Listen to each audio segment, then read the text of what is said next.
What's going on, YouTubers? Welcome everyone to this WWE RAW review, the show from March 5th, 2018. First of all, to everyone that was waiting for me, thank you very much for waiting for me. I appreciate you all waiting for me. I heard you all waiting for me to start this review, and here I am. So, yeah, let me call all you for waiting for me here. I can't think of a name, so this is it. LOL. Shout out to you. You said to me, the almighty Robert Serrano. Thank you very much. I appreciate that. Arizona State, what's up, man? Okay, 6. Rob, what's good? Everything's good. Okay, 6. Thank you for waiting. Oregon Empire is 24. The Natural Born Thriller. Yeah, that's who I am. King Rexified. This Raw was 2 stars. Well, I'll let you know half about that. Half about Raw. Arizona State. This Raw was shit. Again, I'll let you know how I feel about that show too. ATL. Who else skipped Raw tonight? Well, I didn't skip Raw, but I did skip couple things that happened on the show. But I'll get to all that when I get to it. ATL. What do you say here? Dang, that bad. I'll get to something that was bad on Raw. Wings of Redemption. He says Cena versus Goldust. Why? Yeah, I'll get to that later too. I didn't understand why that happened, but we'll get to that. Arizona State. Cena versus Goldust. For God's sakes. Yeah. I know. Okay, 6. WWE's getting lazy. Oh, don't believe me. They were lazy tonight. I'll get to that later. Arizona State. WrestleMania is a month away, and they're wasting time with doing away matches. I'll get to it momentarily. And the rest, you're just wondering where I was at. Robert Serrano for creative, and that's from Oregon Empire 24. I'll tell you one thing. I will do way better than tonight's creative ideas of what WWE was doing. The WWE product is generating a dough right now. Yep, it is. Cena seriously faced Goldust. Yeah, I know. Again, I'll get to that later. Mr. Rican J, what's going on? And yeah, Mr. Rican J, thank you very much for letting everyone know that I was going to be doing this right now. Because I was getting everything ready to do all this. My tablet got in the way there. What else is here? Dexter Morgan, what's going on, man? Raw was trash. 0 effort out of 10. Yeah, I'll get to a lot of that. I got all these comments here. These live comments. King Rexified, Goldust of all people. Yeah, Goldust versus Cena. Sub blank face. Thank you for watching. Thank you for joining. WWE stop making Balor smile. It's cringy. Oh my god. Balor is generally is cringy basically. Yeah. I'll get to Balor later, by the way. Jackie Moon, what you said there? I'm the GOAT. I know what that means, by the way. Greatest of all time. Thank you for that, though. I'm not actually great, but everybody's just happy to be there. LWE is just a kid's show now. That Nia Jax segment where, oh yeah, I'll get to that later too. Again, you're wondering where I was at. Well, here I am. I'm here right now. I'm here. Yes. So yeah, I'm not gonna put myself on camera this one, folks. Just like yesterday when I did the preview for Impact Wrestling's matches that was gonna be lined up for this coming Thursday. Yeah, I'm not gonna put myself on camera on this one. So maybe tomorrow I will. But for now, I'm gonna keep myself off camera, and what you all can do now is to look at this WWE RAW logo. And yes, this is the RAW logo that WWE is going for right now. I believe they start doing this after the Royal Rumble. Basically after the Raw 25 episode they did. And to be honest with you folks, this logo fucking sucks. And let me tell you all something else. I seen better Raw logos. in the past. But yeah, but I'm gonna keep this logo anyways on, because this is the today's logo for WWE RAW, and whatever. So yeah, and Mr. Rick and Jay, yeah, exactly. This is the WWE logo that the WWE fanboys were all excited for, and they were all talking about. Yeah, oh, look at this logo. This is an awesome logo and everything. I've seen better logos. This is trash. So yeah, basically this is what these WWE fanboys are getting the hopes up. A new Raw logo, big fucking deal. Do you feel better now that you squash your beefs?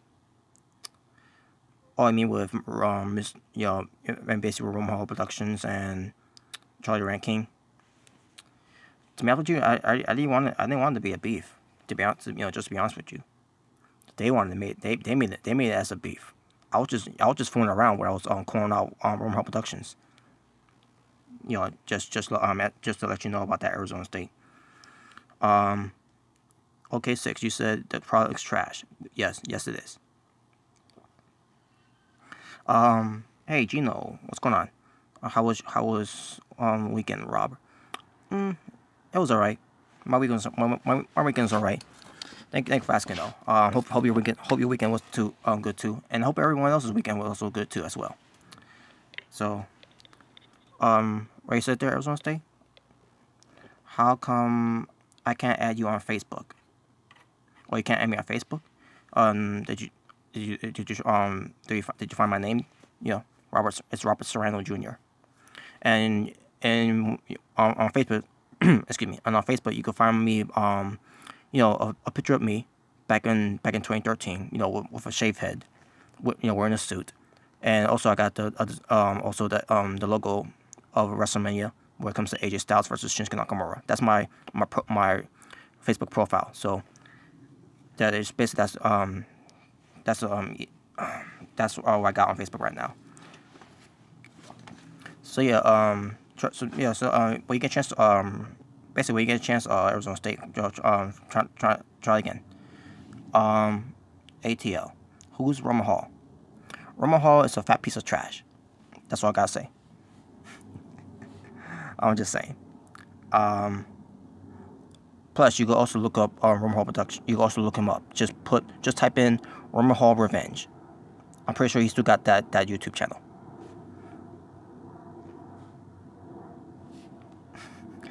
Yes, Mr. Rick and Jay, I said it. He's a fat piece of trash.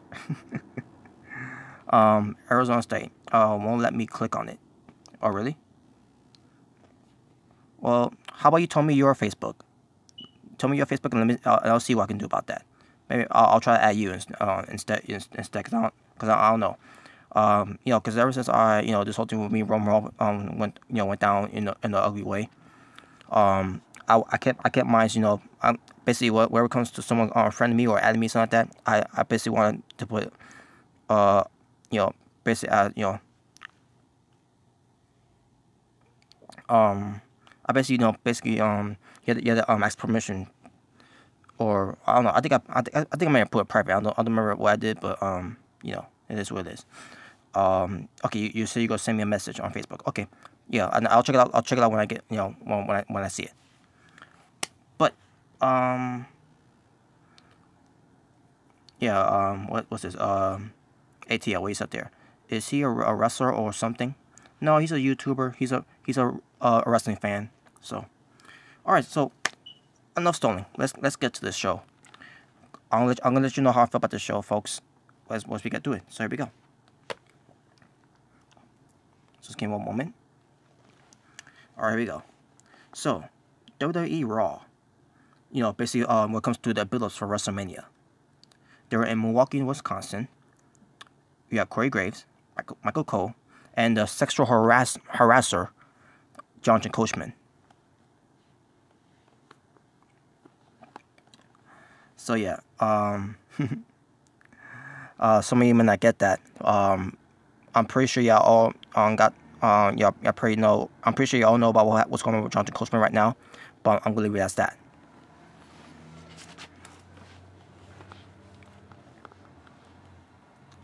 Oh yeah, Arizona State. I'll get to that part. I'll get to that part.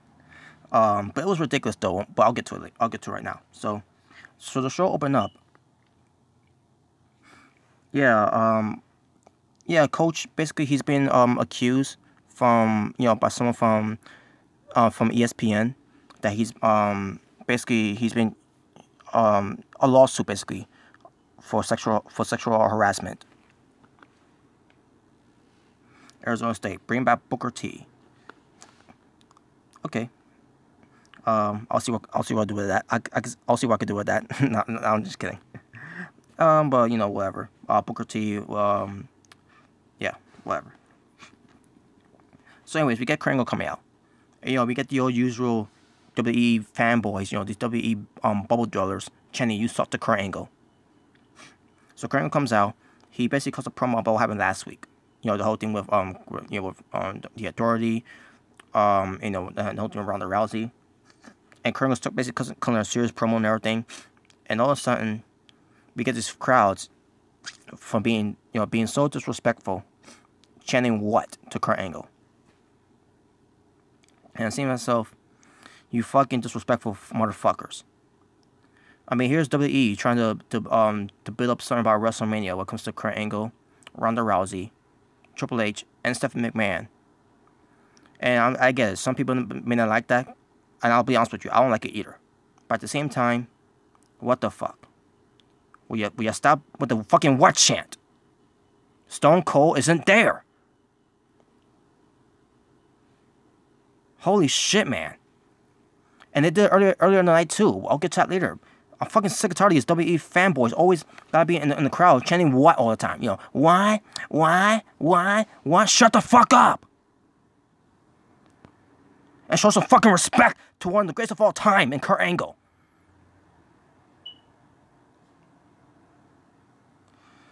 Huh.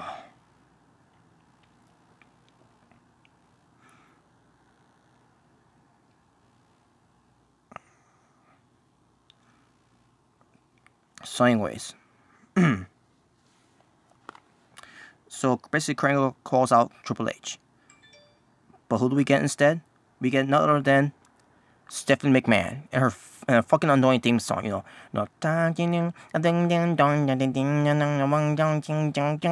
garbage. Trash.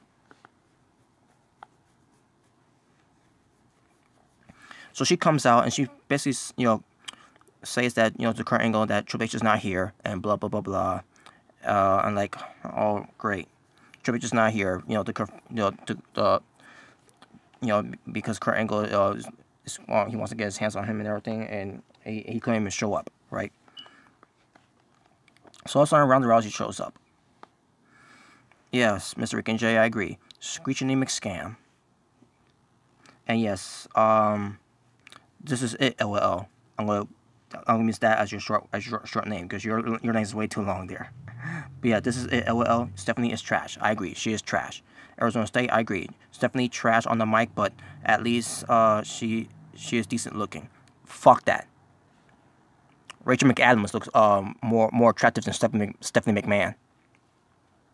Yes, I went there. Rachel McAdams is more attractive than Stephanie McMahon.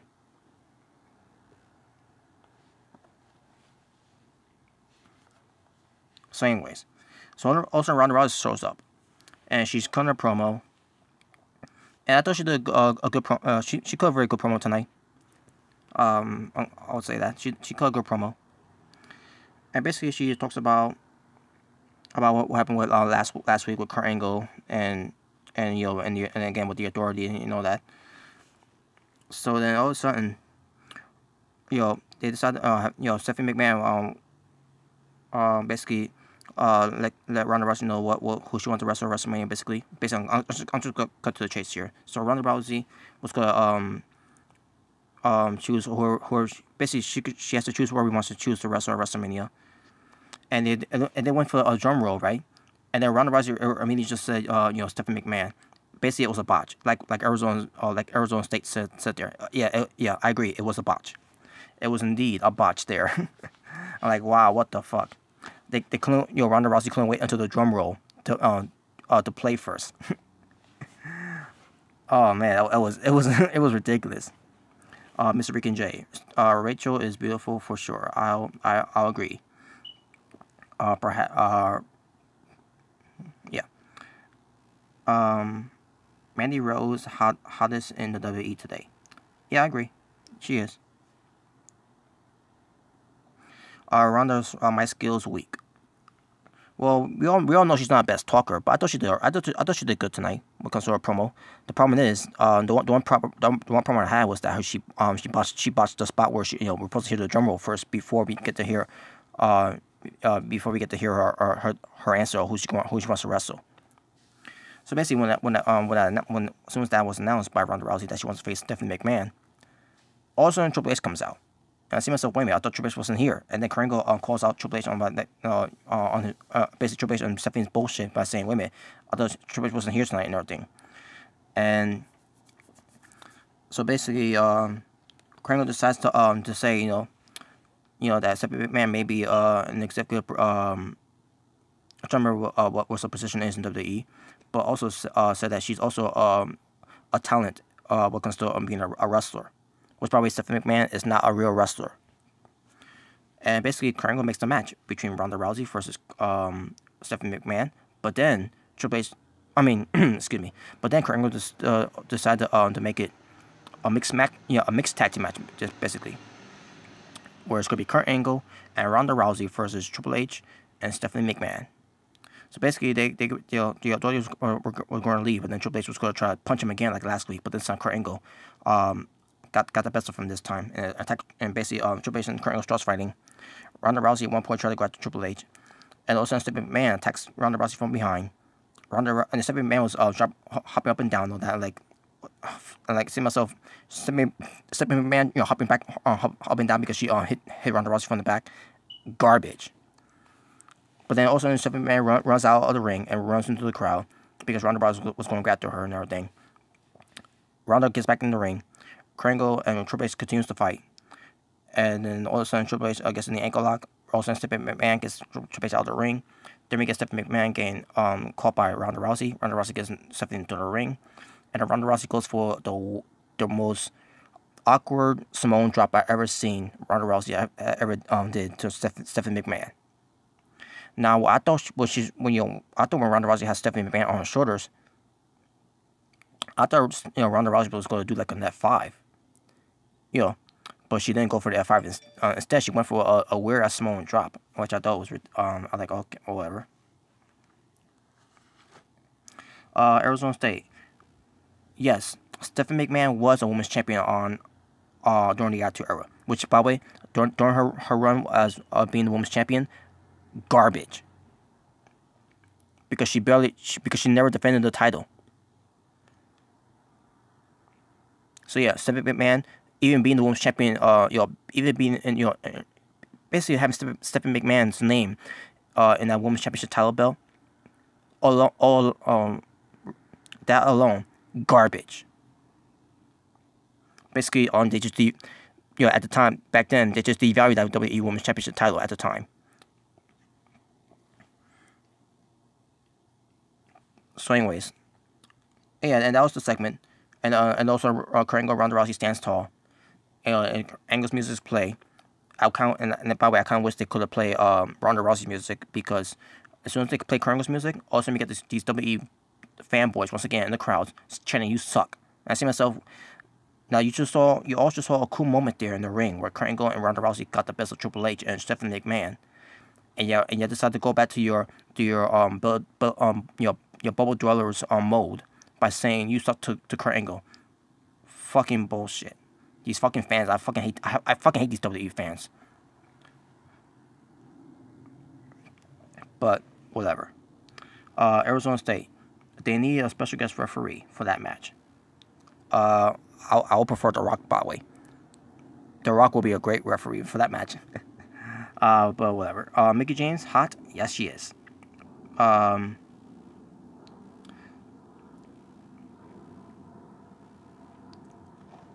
Mr. Rick and Jay, we sit there. She's never been a wrestler for Stephanie to tower over Ronda Rousey and trying to act tough and such a horse shit. Yes, it is. Stephanie is not some bad chick. No, she's not. Ronda Rousey is the most legit woman they have. Yes, they do. Yes, they do. And they're booking her like garbage, like she's fucking garbage. In my eyes, they're booking Ronda Rousey like garbage right now. But at least Ronda Rousey kicked Stephanie McMahon's ass, and hopefully we'll get a lot more of that for WrestleMania. Arizona State, Rock not doing it. Rock's supposed to be in that match. I agree. He was supposed to be in the match. But it wouldn't surprise me if the Rock won't be able to be there either. So, Nia Jax is best woman wrestler on the roster. I disagree. I think she's decent, but that's your opinion, and that's all I gotta say. So yeah, there you go, folks. So as far as the opening segment was, Kurt Angle, Ronda Rousey was the best one. But when it comes to Stephanie McMahon and Triple H, fuck them both.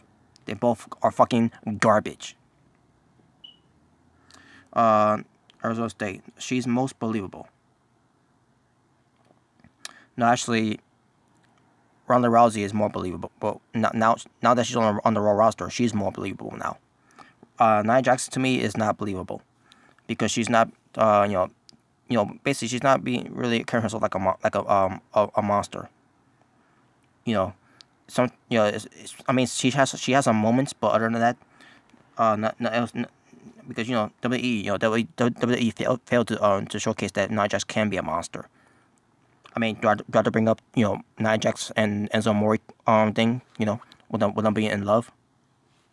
Enough said.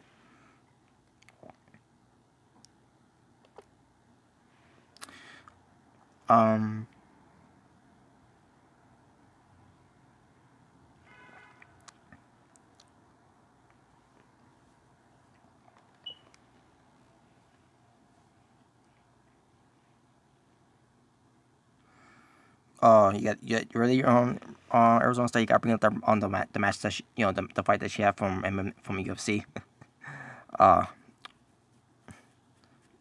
get it though, but now this is it's a different world now.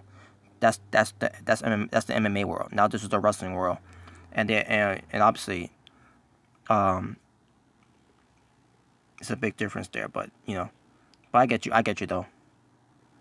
Yeah, Miss Rick and Jay, you're right there. Not even Nia Jax couldn't kick out of a ridiculous roll up, from the chamber. But anyways, there you go. That was the segment of it. Now let's get to Asuka versus Nia Jax. This was a rematch from Elimination Chamber, and this was not before where if Asuka would have lost, then Nia Jax was going to be added to the match. This time it's just a regular 1-to-1 match. So while the match is going on, all of a sudden, during the match, they show a picture-in-picture where you see dumbass Troy Caruso interviewing Alexa Bliss. And Alexa Bliss is being accompanied by Mickie James.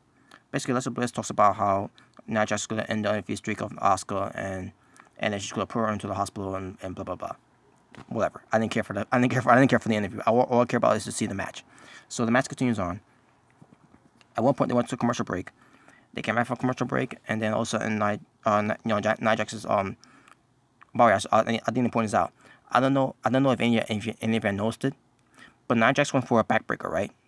But instead of lifting her knee up, she decided to slam Asuka down, and Asuka was saying the fact that her back got hurt and all that.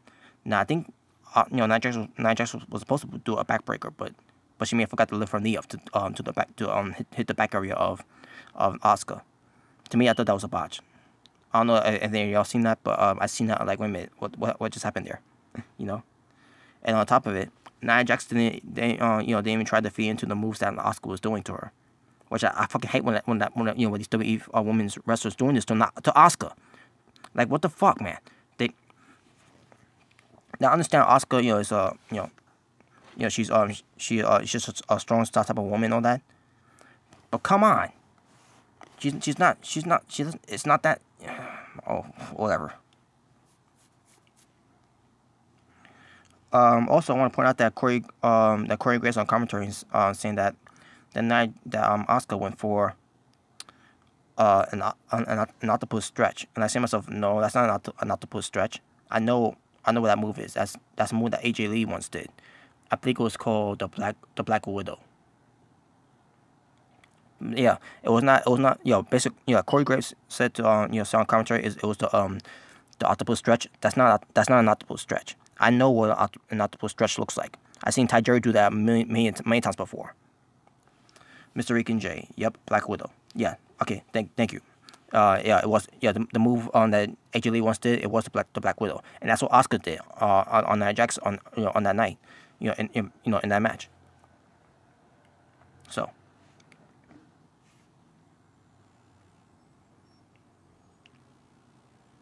So anyways, basically in the end, Oscar's going for the armbar on Nia Jax.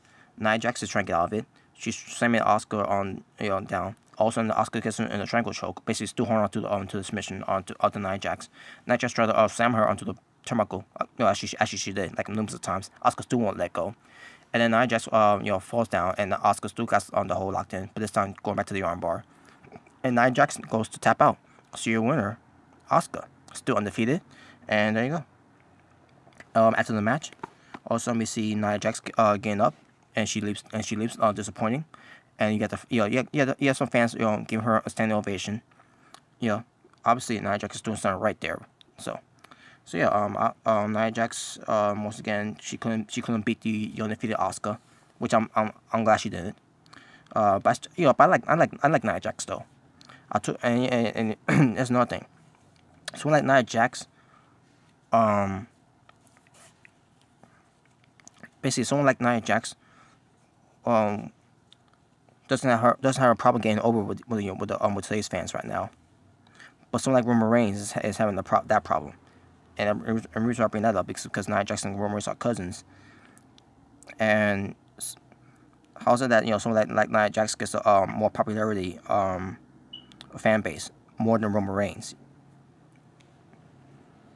Just want you all to think about that.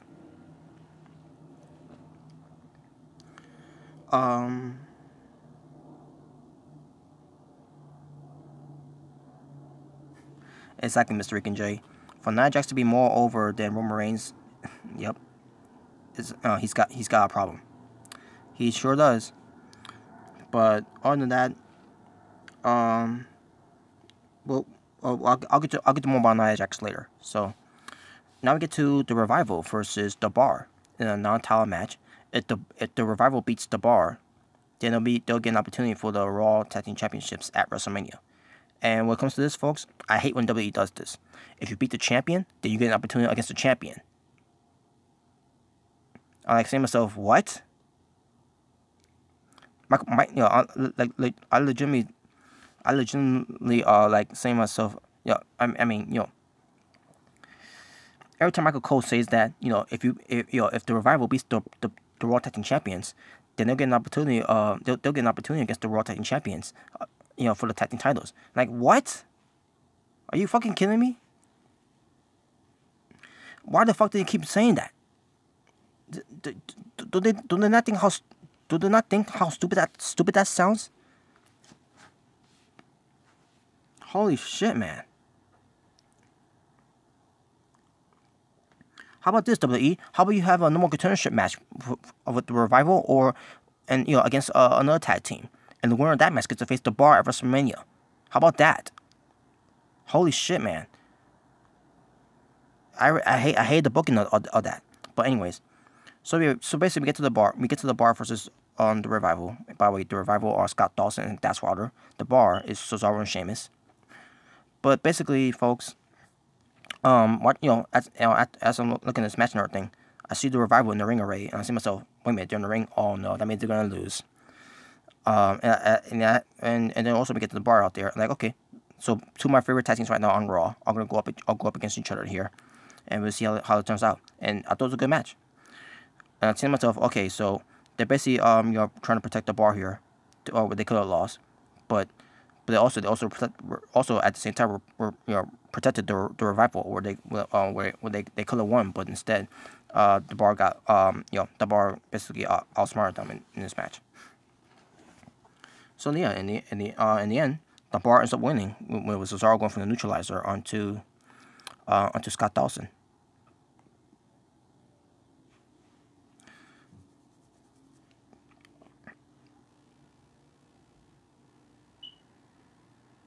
Dexter Morgan. Yeah, I agree.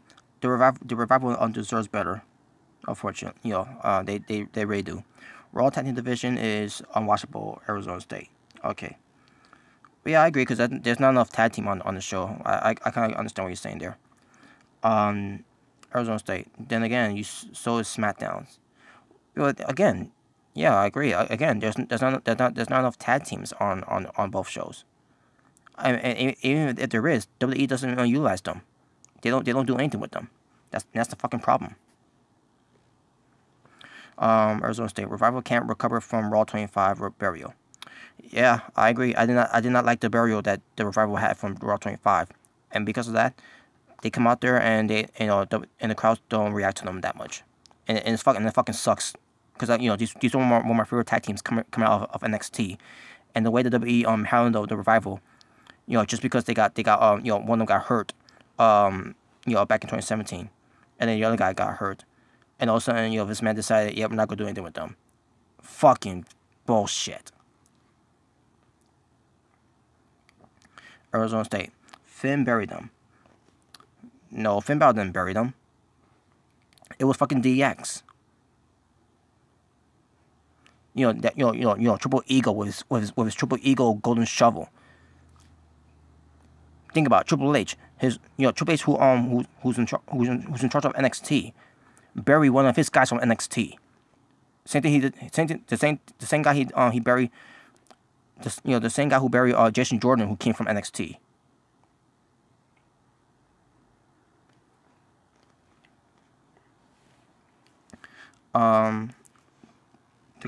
Yeah, I know Dexter Morgan is pathetic.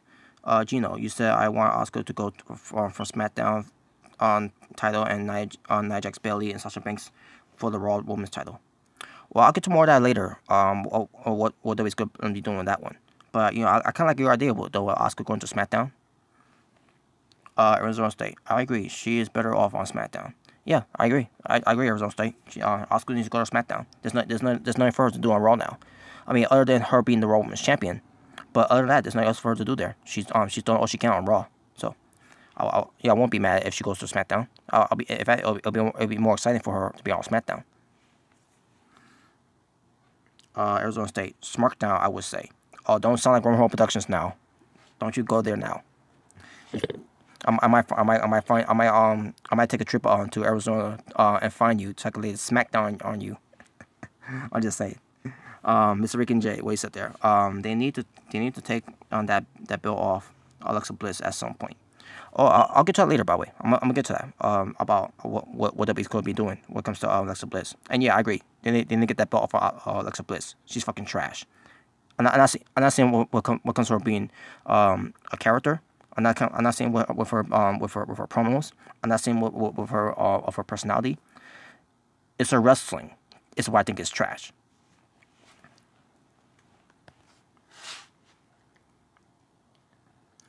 But basically, yeah, there you go. So, Toma wrestling for hour number 1, 2 matches. Wow, 2 matches on from hour number 1 so far. And we got more to come, folks. Dexter Morgan, Sasha Banks is trash. Nah, I'm not gonna go that far. Nah, don't go there. Sasha Banks is not. If it's your opinion, that's fine. But in my opinion, Sasha Banks is not trash. Mr. Rick and J, 2 matches. OL. Yeah, I know. Yeah. But let's get to hour number... Oh, fuck. Fuck me. Hour number 2. Here we go, folks. Hour number 2, they open up with Fuckboy Buckethead, the shit factor of professional wrestling, the cornball of pinfall, the botch master, the spin master, the fake wrestler, the fake motherfucker, the king of shit style. You guessed it, John Cena. Because John Cena is the free agent. No, he's a fake agent. What the fuck? I mean, it's bad enough we just saw John Cena 3 days last week on WWE television when it comes to Elimination Chamber, to Raw, to SmackDown. And never gonna get more Cena for this week again. Why? Why the fuck do we need to see Cena on Raw? Why was he there? He's supposed to be on SmackDown. In fact, having him be on TV, it's fucking irritating. It's fucking irritating to no fucking end. In fact, having him off TV is way fucking better than having him on TV. He's fucking garbage. Arizona State. She is trash because she ended Paige's career. She did not end Paige's career. Come on, don't put the blame on Sasha Banks. It was an accident.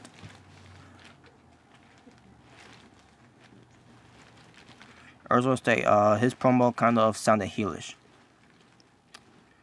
To me, John Cena is a fucking heel. I mean, look at the years of John Cena with his you know, what's the word I'm trying to use here?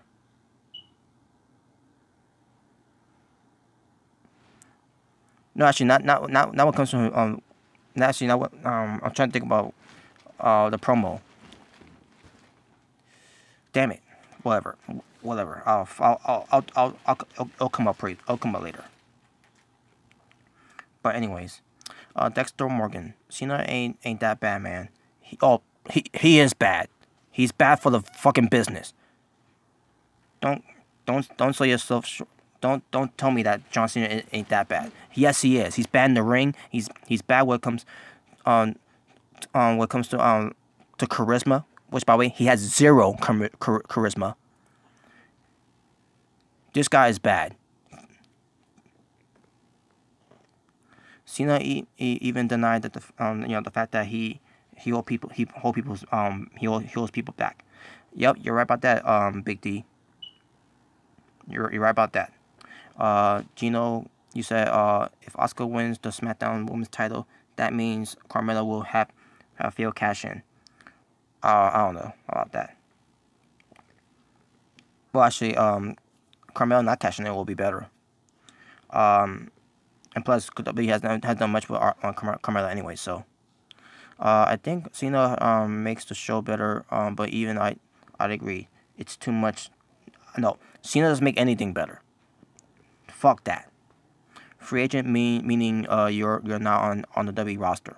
Exactly. That's what a free agent means when you're supposed to be a free agent. And that's what Cena is not. Cena is still on the WWE roster. Yeah, free and it's on both shows. Yeah. How is John Cena a fucking free agent? Can someone explain to me how the fuck is he a free agent?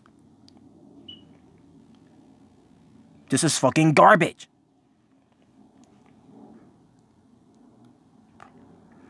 Dexter Morgan. He brings ratings to the garbage product.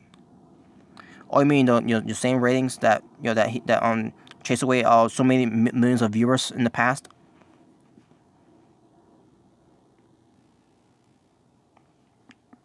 Carmella irrelevant. She need to get released. Yeah, I agree. Cause they're not doing anything with her. I agree with you, Arizona State. Mr. Rick and J. If John Cena was a free agent, he would be a free agent of all the wrestling promotions. Exactly. Fucking exactly. But anyways, so basically John Cena came out there. He cut a promo. I didn't give a fuck what he had said because I had my headphones on. I had the headphones on connected to the TV. And just in case when it comes to someone like Stephanie McMahon or anything that annoys me on the show, I decided to not hear John Cena because I don't give a fuck about what John Cena had to say. It's 2018. Cena keeps the ratings from completely collapsing. He sure does. Arizona State. But you will watch. But you would. I mean, but will you watch? Excuse me. Sorry. But will you want to see him on New Japan Pro Wrestling? No, I don't want to see him anyway at all. I don't want to fucking see him.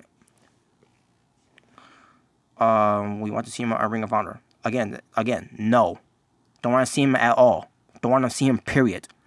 I want him gone. I want him gone. Cena is the rerun. Reigns is the remake. Oh, fuck. You're right about that, Big D. Dexter Morgan. Cena's gonna retire with WWE. I wish John Cena will end up being paralyzed. Yeah, I fucking went there. That's how much I fucking hate John Cena.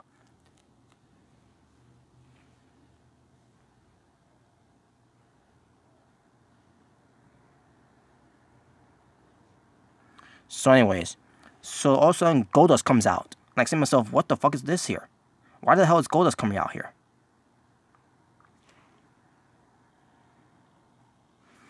So sure enough, Goldust basically tells John Cena that he's going to stop John Cena to go into WrestleMania. And I see myself, oh fuck me, really? They're going to feed Goldust to John Cena? That's what basically they're doing. They basically they literally just fed Goldust to John Cena. Wasn't Goldust 205 Live wrestler, LOL? Yeah, for a little bit. You basically, but whatever. I was going to say, you said something about Reigns should turn heel at WrestleMania. WWE's never going to turn heel. Just forget about this whole thing with Roman Reigns turning heel. It's never going to happen because this man's so fucking stubborn to do that anyways. Who cares about Goldust? Apparently WWE did, because WWE had Goldust wrestle against John Cena tonight. So Goldust attacks John Cena, and as soon as I saw that, like, yep, that's gonna be the match when they come back from commercial break. Sure enough, they came back from commercial break, and we seen the match. And by the way, in this match, John Cena, as always, John Cena was fucking garbage. I mean, if you guys seen this match, if you guys saw the match between Goldust and John Cena, look at the match on that where John Cena was selling the low blow that Goldust gave to him. So basically, Goldust went for a low blow to John Cena. John Cena was on to his balls, and also he falls down on his back, and act like he got knocked out. Literally, John Cena acted like he got knocked out from a fucking low blow. Garbage, fucking trash, fucking embarrassing, fucking embarrassment, fucking fake. That's why I call him the fake wrestler, the phony wrestler. Everything that Cena does in that ring is fucking fake. He make the business look fucking fake.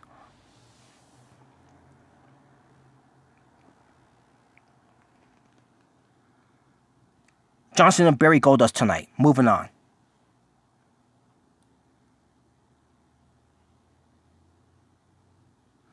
I will always and forever will hate John Cena. Because he is trash. He's always been trash. And he will forever will be trash.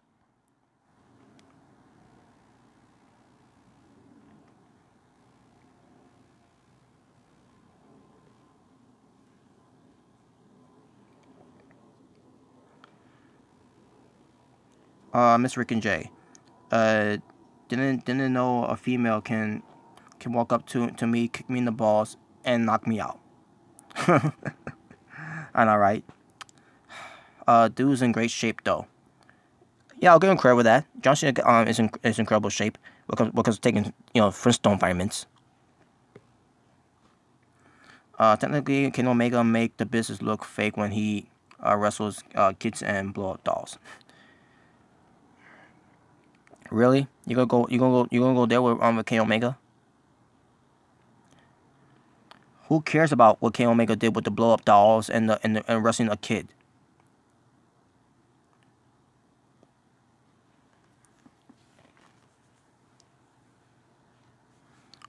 It's true. Yeah, I know it's true, but who cares? Kota Ibushi wrestled a blow up doll too.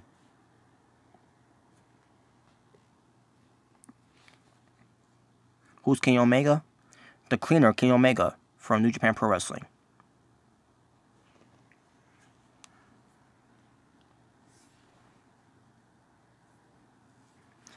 Yeah, I know. Jimmy Cornette talk about that too and all.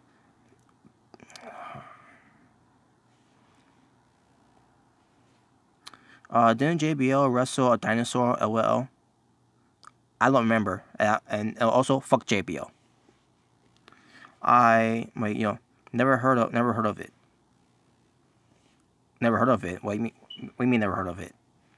Oh, you mean Kenny Omega? Don't you mean never heard of him? But anyways, Yeah, JBL is garbage.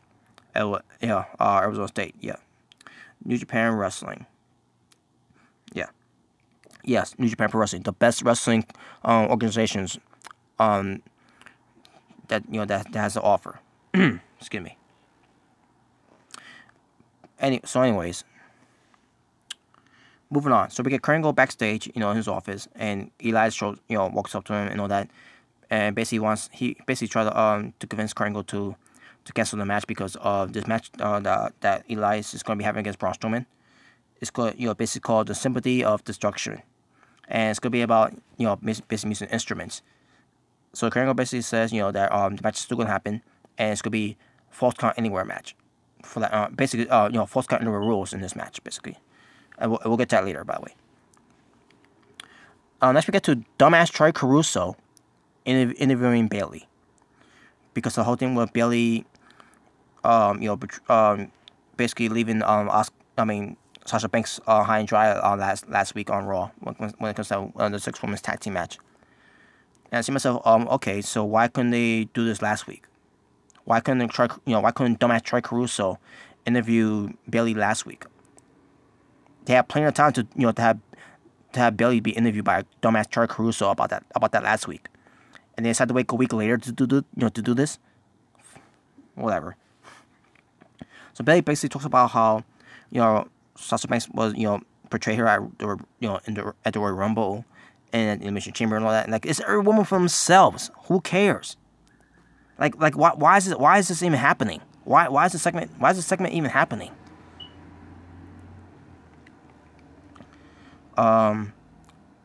Strowman's matches are boring. They're all the same. Well, you could say the same thing about Roman Reigns too. But here's the thing about Braun Strowman. Arizona State. Do you hate Braun Strowman? Let me know right now. Do you hate Braun Strowman? How many times does he try to do the table spot? Well, it's not him. It's WWE. WWE's always got to do the table spot. Bayley is cringe. Dexter Morgan, what the hell? Okay, whatever. Arizona State. No, don't hate him, but he's just getting boring. I agree. Basically, what they're doing with him is the same old thing. And then they do something. Better with him. But tonight, I thought it was. But I'll get to more of that. I'll get to more of that later. But let me get back to this. So Bayley's in the middle of this interview, and all of a sudden, you get the Absolution showing up, and then basically, Paige cut a promo, saying that Bayley, need friends with her, to fight her, to fight along with her, because Absolution's gonna kick her ass and everything. So basically, we get this match between Mandy Rose versus Bayley, with Paige and Sonya Deville at ringside. Match itself, it was whatever. Dexter Morgan, Sonya Deville is hot. More power to you. And yeah, I agree too, by the way. Yeah, she's hot for a lesbian. Yeah, for those who don't know, Sonya Deville is a lesbian, which is not wrong with that, by the way. But anyways, Bayley ends up winning the match against Mandy Rose. And after the match, Absolutions attack Bayley, and then Sasha Banks comes out to save Bayley, and then also we get Sasha Banks and Bayley in the middle of the ring, and basically, Sasha Banks was trying to hug Bayley, and Bayley was like, "No, I don't want to hug you," and she leaves, and there you go. So I think what they're gonna do here, folks, is that they're gonna have Bayley turn heel here. You heard me right, folks. I think WWE's planning on having Bayley turning heel. But we'll see how that turns out, though.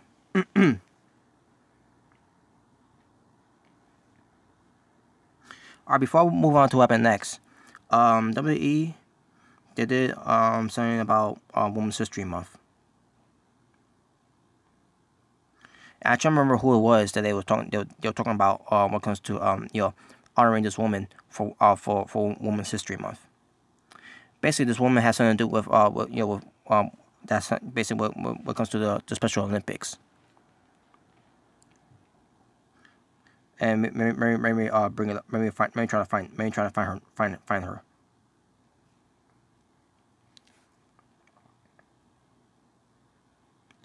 All right, her name is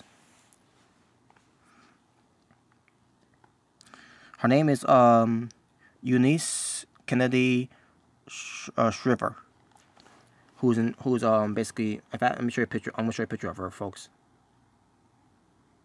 because she's the founder when it comes to for the Special Olympics. But just give me one moment. I'm gonna show you a picture of her right now. All right, here we go. That's her right there. Basically, WWE honors Ernest Kennedy Shriver as when it comes to celebrating Women's History Month.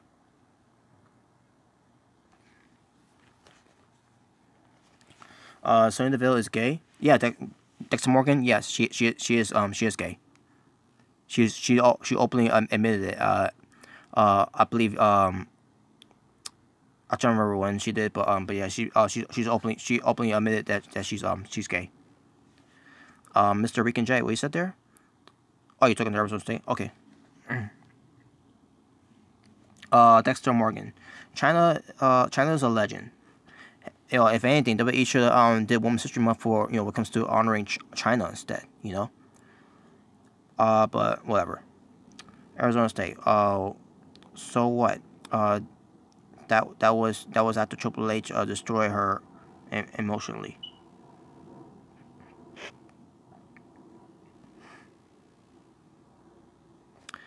Well, that's why I will always say fuck Triple H for ruining China. Gino, Billy as a heel will be like how Bo Dallas was as a heel in the singles run. We'll see. Dexter, Triple H seems like a douchebag. Yes, he is.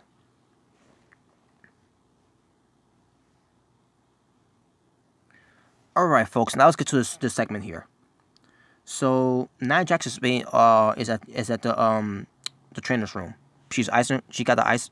She get basically the ice bag to heal her arm. And this won't surprise me, by the way, folks, if we find out this week that Nia Jax needs surgery on her arm, because you know the doctor's like, oh, here's an ice bag for your arm, you'll be fine. You know, Nia Jax is back there. You know, her arm's like, oh my god, my arm, because she's in the arm bar in the triangle hold by Asuka earlier on the night for a long ass time. Who knows? Maybe she had a torn bicep or whatever, or torn arm, you know, certain dislocated on her arm, and the WWE doctor's like, here's an ice bag for you, you'll be fine. It won't surprise me if if we find out this week that she's gonna need surgery. Miss Rican J, I'm sure you know where that reference is coming from.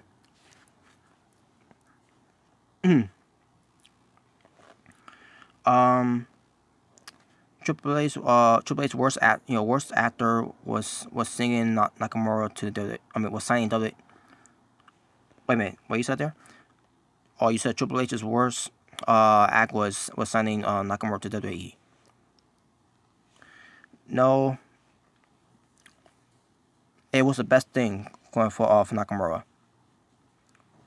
because Nakamura came in with with so much hype and everything. I was excited when Nakamura came in. The problem is he came to the main roster. That was the big problem. They brought him into the main roster and they treat him like shit. Having him lose to Jinder Mahal, having him basically have W making fun of him and all that. I fucking hate how WWE treat Nakamura in the main roster. And fuck Road Dogg Jesse James too, by the way. Mr. Rican J, CM Punk, yes. Was Nakamura part of Bullet Club? No, he was part of Chaos.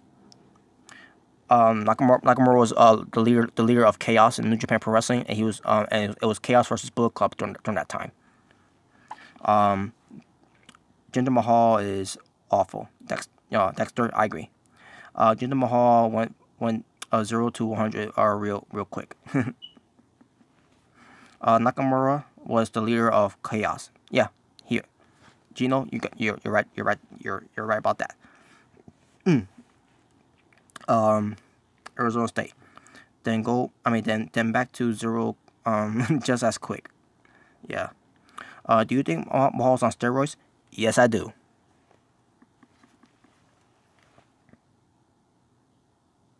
So, anyways, let's get to this segment here. Nia Jax being confirmed by Alexa Bliss, and Mickie James was there too, by the way. But then Alexa Bliss told Mickie James to you can go. I got this and everything. So also Alexa Bliss is talking Nia Jax about that you lost, about basically lost to Asuka, and then it basically said don't feel bad and everything. And then she's like talking about how how people bully you and people calling you names and everything because you're a big woman and all that. And then Nia Jax starts crying. Like her feelings was getting hurt because of that. I'm watching this and I see myself, oh, what the fuck is going on here? And Nia Jax was and by the way, when Nia Jax crying, legit tears coming down from her eyes. I'm like, wow, what the fuck is this? What was the point of this? Literally, Nia Jax was, yes, Mr. Rick and Jay, Nia Jax was crying, real legit tears coming down because Alexa Bliss is talking to her and everything, and basically because of her being bullied because of how she looks and everything. I'm like, wow, what the fuck was this? I didn't know what to feel about that after that. And like, I myself, I'm thinking to myself, where they going with this? So I have a theory where they're going with this. I think they're gonna have an Asuka go to SmackDown, just so the WWE could in a way they could have Asuka. I mean, not Asuka, Alexa Bliss versus Nia Jax at WrestleMania. I don't know what they're gonna do, but to be honest with you, to me this left me with a confusion. I think this gonna be I think it's gonna be Alexa Bliss versus Nia Jax at WrestleMania for the title, but the thing is how they gonna make this work though, because Alexa Bliss has been there as Nia Jax's best friend, and always looking out for her and everything. I don't know where they're going with this. Maybe I really don't know, folks. This was an awkward segment that I've seen since I can't remember. Dexter Morgan, you said one of the worst promos I've ever seen in my life. Well, I won't say it was the worst promo. To me, I thought. Well, I won't say it was a promo. To me, I thought it was one of the most awkward and most bizarre segments that WWE has ever did. Maybe what they're doing here is it's for it's for a lot of the fans, that were watching, to get more sympathy, to Nia Jax. That's what I think what they're doing there. Basically, the WWE's probably gonna have a lot of these fans to feel sorry for Nia Jax, where they're gonna have these fans root for Nia Jax. And that's basically another theory of what I have there of what they're doing. So who knows? But yeah, I thought it was awkward though, folks. It was so awkward. Arizona State. Do you think her crying was a shoot? I think so. Arizona State. I truly believe that. Arizona State. She cried on Total Divas episode about her weight. Oh wow, I didn't know that. Thank for telling me that. Because I don't watch the show anyway. So, Nakamura had the worst promos. Only because WWE is giving him scripted promos. That's why. On NXT, his promos were good. Just let you know that, Arizona State. Shinsuke Nakamura's promos on NXT were way better than the promos that he cut on the main roster. Nakamura shouldn't be cutting promos. Period. I disagree. Nakamura can talk a promo. The problem is the WWE's scripted promos is what devalued Nakamura a little bit, and the same thing happened with Asuka too. Arizona State. I like Nia Jax promo. Over Nakamura promo. Well, at least with Nia Jax, she could speak English. Nakamura, his English is broken, so You can't really blame Nakamura for that. Do you think Alexa Bliss diss on Asuka not speaking English was racist? Yes, I think so. But it's not because of Alexa Bliss. It's because of WWE. The WWE's writing. Basically WWE. We all know how WWE are racist. So true. That's what I'm saying. Give him a manager. He doesn't need a manager. Nakamura's fine without a manager. But let me move on. Also, we get the Braun Strowman kind of promo to Elias, basically telling Elias that he's gonna get these hands. Dexter, Vince is a racist. Yes, he is. Vincent Kennedy McMahon is a fucking racist. Fuck Vince McMahon. Jinder Mahal also had a racist promo on Nakamura. Yes, and fuck the Road Dogg Jesse James for that too, by the way. That was all because of the Road Dogg Jesse James. And on top of it, WWE, along with Kevin Dunn and Vince McMahon, to be racist to Nakamura because of how he has his facial expression and all that. Fuck off, WWE. Do you think Langston can be a WWE champion? Before I did, but after him being a faggot now, fuck that. Road Dogg needs to be fired already. He sucks. I agree. By the way, folks, this week, coming soon, for this week, coming soon, a Road Dogg Jesse James rant I'm going to be doing. Stay tuned for that. Miss Rick and Jay, I agree. I don't want to see Big E near that anyway, so. Alright, so basically that's the end of hour number 2. Talking about wrestling for hour number 2. Get ready for this one, folks. Talking about wrestling for hour number 2. 2. Like the first hour for Raw, 2 matches. And then we get to the second hour of Raw, another 2 matches. You add them together, 4 matches.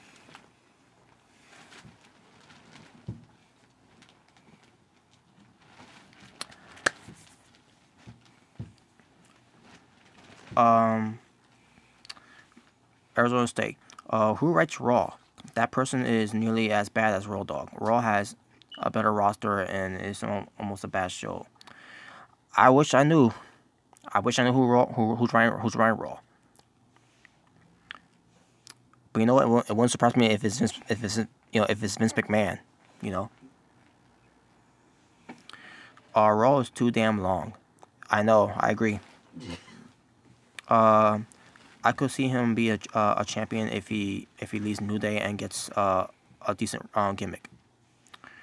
I don't give a fuck about Big E anymore, so I stopped caring for him since he started acting like a mega faggot bitch. I think Kevin Dunn writes Raw, and well, if he is, then he fucking sucks at it, just like he sucks at it when it comes to camera works. Miss Rick and Jay, Vince has always last words. Oh yeah, of course he does. Yeah, without a doubt. Do I think?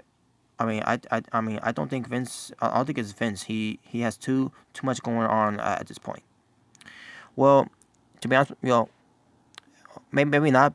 Maybe he's got some other his own creative teams, but at the same time, he gets the final saying of what's said on TV. But anyway, let's get to the third hour of Raw. So we get to the third hour of Raw. This so far, when it comes to opening of the third hour of Raw, I thought it was entertaining. So, yeah, probably wonder what I'm talking about. So here's what I'm talking about. We get to the Sympathy of Destruction match.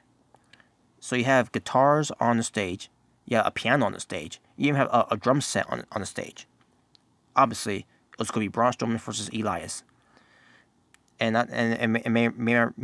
excuse me, may I remind you, not only this is a Sympathy of Destruction match, but it's also a false count anywhere rules. Arizona State, that match sucked. So so creative WWE. I don't know what you mean by that, Dexter. Oh, you mean, yeah, you mean what comes to Vince? Oh yeah, basically what comes to Raw. Okay, I'll get you. And I was gonna say that match sucked. I'll get to that. I'll get to that match. Should have had a cage if they didn't want him to run from Strowman. Oh yeah, hold on, let me get to that by the way. So yeah, so Elias comes out. You know, he does all, you know, his usual stick. You know, who wants to walk with Elias and all that. But before he did that, I see him you know, playing the piano, and I say to myself, wow, he plays the piano very decent. And he starts playing the drum set, and I say to myself, oh my god, he played the drum set, you know, the drum set's even decent too. You know, with the xylophones and all that, you know, the drumsticks and all that. I'm like, wow, this, you know, Elias, he not only could play a mean guitar, he could also play the piano and the drums. And then Elias, you know, playing his basically you know, singing the song, you know, playing his guitar, basically you know, talking trash to the people from Milwaukee. And then also he wants a you know, a normal introduction from Elias because he's about to get into the ring right now. So she goes for the introduction, and you know, basically with the lights going out and the lights being dim in the middle of the ring with his stool in the middle of the ring. But for some reason he didn't get in the ring. And I say to myself, where is he? And all of a sudden Elias goes into the crowd. He basically is trying to run away. He's running away because he didn't want to get you know, he didn't want to get the hands from Braun Strowman. So he gets in his getaway car. He's trying to get away and all that, but he couldn't move. He couldn't move. All of a sudden he looks back, and it's Braun Strowman holding the car up, and then Braun Strowman's yelling out, "I'm not finished with you." So Elias gets out of his car, and he starts running away, and then Braun Strowman's like, "You better run!" And he goes right after Elias. And they get on stage, and right there the match immediately starts because it's false count anywhere in this Sympathy of Destruction match. And match itself, Arizona State, you said the match sucked. To me, I thought it was alright. But I get what you mean though, because you when it comes to Braun Strowman, because they're not doing anything new with Braun Strowman in the match, so I can understand what you're saying there. And also I agree with you when it comes to you know, about what you said earlier about Braun Strowman saying he's getting boring right now. You know, his matches right now is getting a little boring right now, but you know, you know, hopefully they got something with Braun Strowman until we get to a point where he might be something you know, valuable you know, for the rest of 2018. And I kind of you know, I can understand where you're coming from too. You know, you want to be a steel cage match. You know, if they want if you know, if they want Elias, you know, if they want Braun Strowman to face Elias and that, where Elias doesn't have to run away. They could have done that, but I don't know. All this talent just to get constantly buried. Your Braun Strowman impression, Gino. Okay. Well, yeah, I tried. You know, I'm not finished with you. No one leaves until they get these hands. What else? What else that Braun Strowman said too? Oh yeah, just like all of these people, I hate Roman Reigns.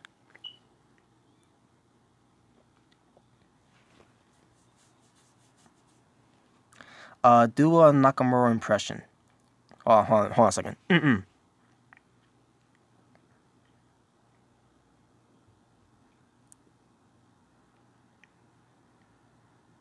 Hold on a second. Just give me a moment. I'm trying to think. Oh, here we go. Okay. When it comes to Nakamura's impression, here we go. And by the way, it's gonna be from the NXT. By the way, it was from the NXT. By the way, it's one of my favorites. You know, what comes to Nakamura's promo. And it basically has something to do with Finn Balor. But here we go. You are still an icon.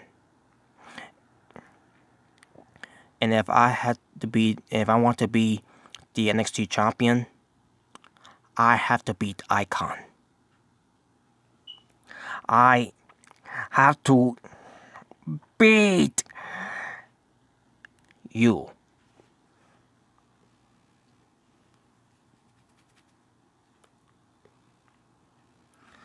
Miss Rick and J. Oh, cake. Oh my god. That one. Damn. Mr. Rick and J. Somebody must have a bunch of accounts and just like so much times. Wow. Really? Wow. Arizona State. That's a pretty good impression. Even got guys accent in there. Oh, I try. Blank face. Rob deserves an Oscar. Speaking of the Oscar, Arizona State. I'm gonna be watching the Oscar this coming week, so I could do a review of it later on YouTube. So I could because you say you didn't like the Oscars. You thought it wasn't a good show. But again, like I said to you yesterday, I'll be the judge of that when I watch the Oscars.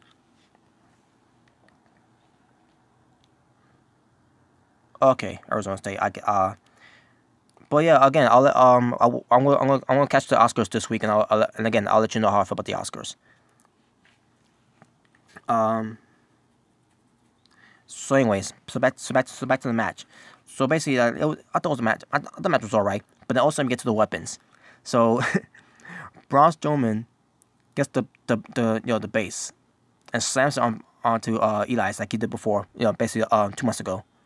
Then he crushes Elias with the piano. Not really though. But kayfabe. Not really. But and then after that, Braun Strowman beats Elias, and there you go. And that was the match. So yeah, matches I thought it was alright though. But I thought it was, but at the same time, I thought it was very entertaining. When it comes to Elias playing the piano, the drums, and obviously when it comes to him, performing, and then the whole thing with Elias running away, and then Braun Strowman catches up to him and chases him and all that. I thought it was entertaining. But the match itself, it was not a match. It was whatever. So, blank face. The Oscars were trash. They make it about race, Trump gays, and other politics, trash and everything. Well, that's what people are doing right. That's what people are. I think they did last year too, by the way, if I'm not mistaken. But I choose to ignore that though. When it comes to your Oscars, I just care about the awards. I also care about the performance too. So, but whatever. Arizona State, they should have a better spots. Yeah, I agree. But I thought it was fine what it was tonight. TNA hitting guys in the head with baseball bats, and WWE only does guitar shots to the back. Yeah, that's WWE for you though, But anyways, but yeah, that was that. So, next we get hold on a second, maybe hold on a second, folks. Maybe do something here.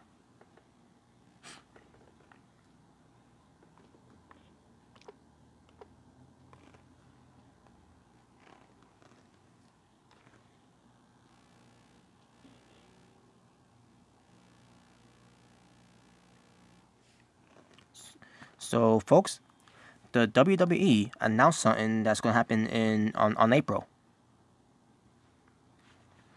Blank face. Brutal shot with the bat. Yeah, I know.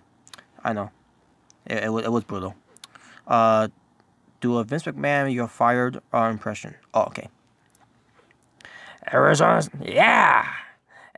State, you're fired. So anyways. Oh yeah. I'm Vince McMahon, damn it. You got that?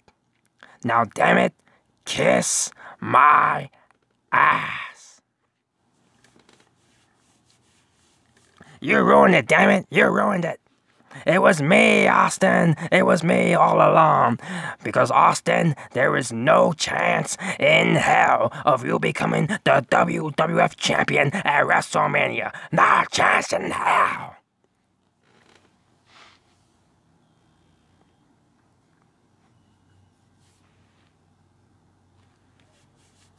Life sucks, and then you die.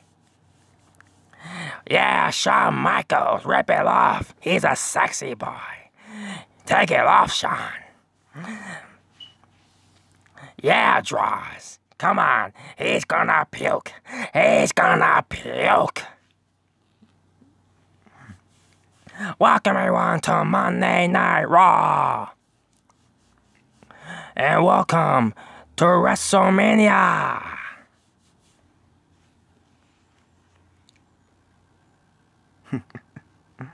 Oh man.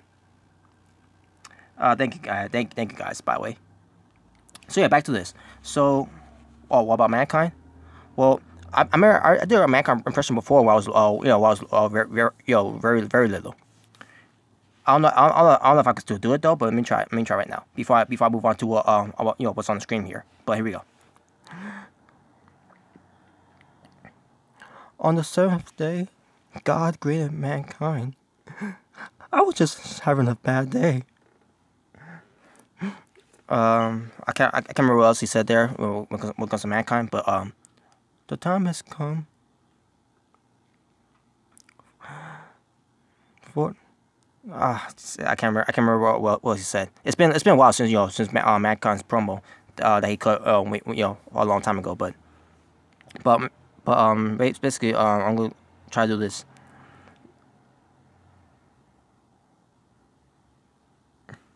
Well, yeah, that's what mankind's character is. He had to sound like he's sad because of the way he looks, you know.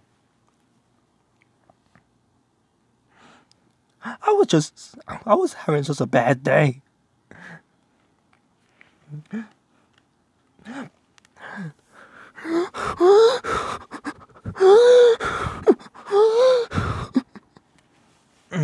I think I'm sure I'm breathing there, by the way. I'm trying to basically sound like Mankind crying. Because remember how Mankind always sound like he's crying? Can't be beautiful! Wah! Wah! Mommy!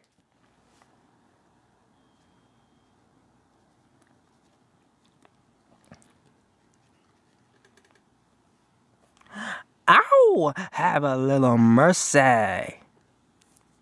It's time for the dude to get busy on you.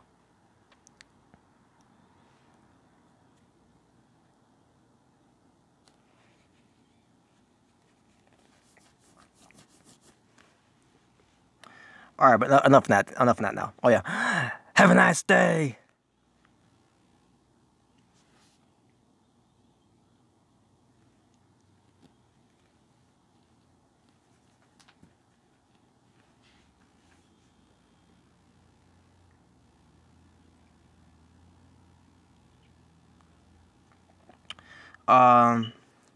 Do a Eugene impression. Hi, my name is Eugene. You want some chocolates? I could eat like 1,000,000 of these. The Rock is The Rock, and my favorite wrestler, Triple H. Because people like to play games.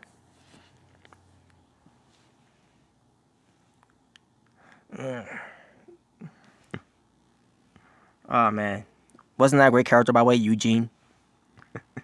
Yeah, Mr. Ricky J, I agree. I got work on it a little bit. Lower the pitch of the voice. But it's been a while though since I've done a Mankind presentation. Again, it was a long time ago I did it though. But anyways, back to this, folks. So WWE announces on April. I forgot what date it's gonna be, but on April, the greatest Royal Rumble that WWE's gonna be doing. And some of you are thinking to yourself, what do you mean by that? Someone pointed out from the like comments there. Who was it? I think it was yeah, it was Gino. Gino said it's gonna be 50 men Royal Rumble. I'm like, wow, how they gonna do that? I wonder how they're gonna do that. But by the way, it's gonna be taking place at I'm gonna try to pronounce it here, but it's gonna be taking at the place called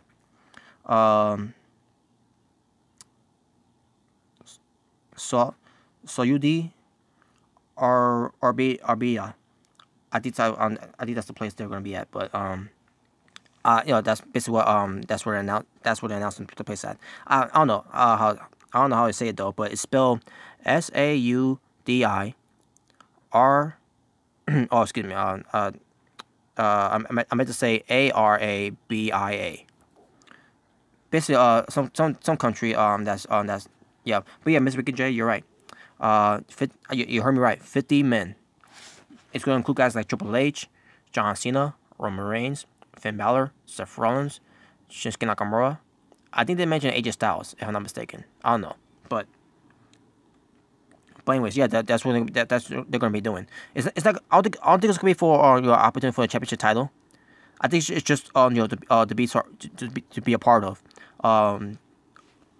Just to be a part of the first ever greatest Royal Rumble when it comes to 50 men in that Royal Rumble match. Now I don't know if it's going to air on the network. I don't know if it is going to be air on the network, but it should be because it's about the Royal Rumble, so it should be added to on the network.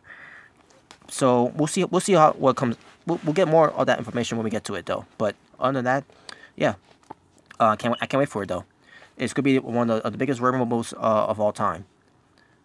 Next to the under 2011 one. Remember the 40 men Royal Rumble? It's gonna be something like that, but this time they're gonna have 50 instead. So we'll see how that turns out. But other than that, let's move on to what happened next.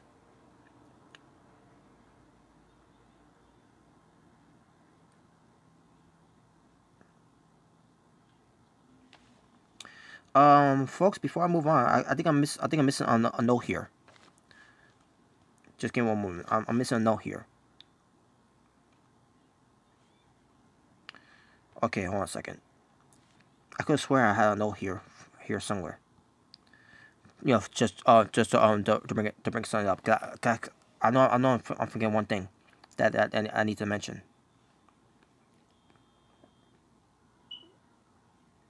Just give me one moment. I'm gonna find it right now. I'll go to my backup notes here. Actually, it's not actually my notes, but you know, I'm just saying. I'm just gonna use it as a backup notes. But before I do, let me see. They'll do nothing with the winner though. Well, I agree. I think what it is for is to do a different Royal Rumble events other country, and also to do the first time ever in history. That's what I think they're gonna do. Hopefully Roman Reigns eliminated first. I doubt that. Arizona State. Who do you think WWE elevates after Lesnar Brock leaves? In my opinion, it should be Finn Balor. But you know, basically, what comes to Raw, or Arizona State Elias. Well, they could try Elias too, but we'll see. Okay, 6. So they are doing a Royal Rumble spinoff. Gay. Oh come on! Don't crap on it yet. Yeah. Wait till it comes up. Yeah. Wait to see how it turns out first. But anyways, hold on a second, folks. I'm trying to find something here. Okay, I could swear I skipped something.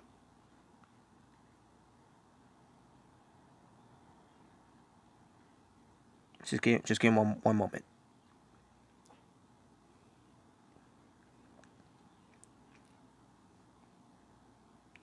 Arizona State, we sit there. Vince not going to do that. He don't think Finn Balor is over. Yeah, this man's out of his fucking mind. Which is why he needs to step down, because he doesn't know what the fuck he's doing anymore, in my opinion. And what else you said there? Drew Carey at 50. Fuck Drew Carey. That fat piece of trash. Well, actually, he's not fat anymore, but yeah, get what I mean.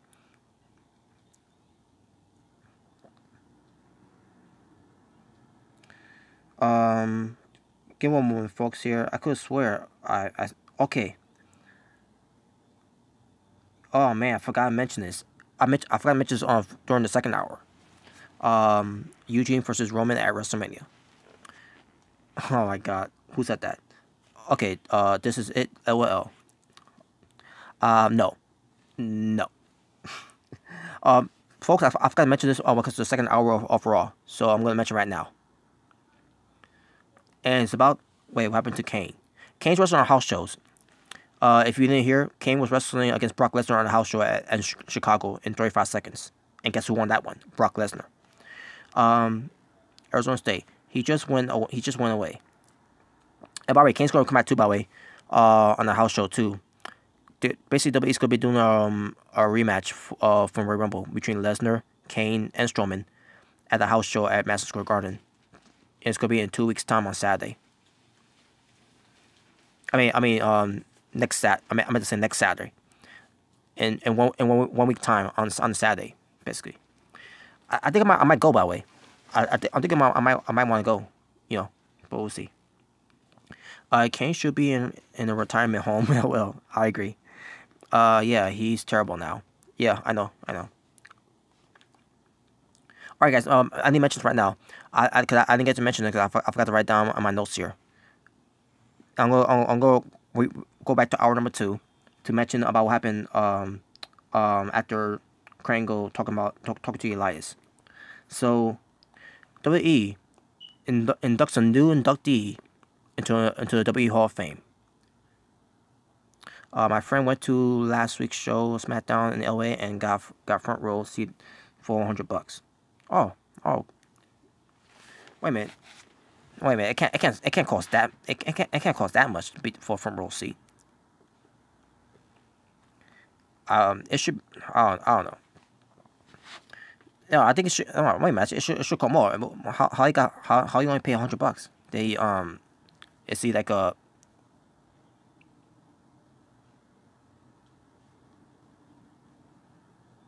Oh, $100 is nothing. SmackDown can't even sell out. Yep, that's true. It's happening. It's happening again. I mean, I'm not saying it's empty arenas and all, but I'm just saying. Anyways, let me get back to this, folks. So, because I didn't get a chance to talk about this in hour number 2, I'm gonna talk about it right now. The WWE Hall of Fame. WWE has finally, and I say this word very loosely, and I'm sounding like a broken record with this. Final fucking Lee. Hillbilly Jim.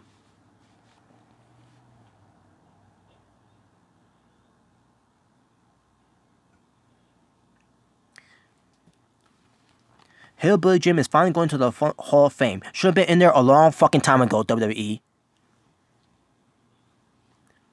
No, that's Hillbilly Jim.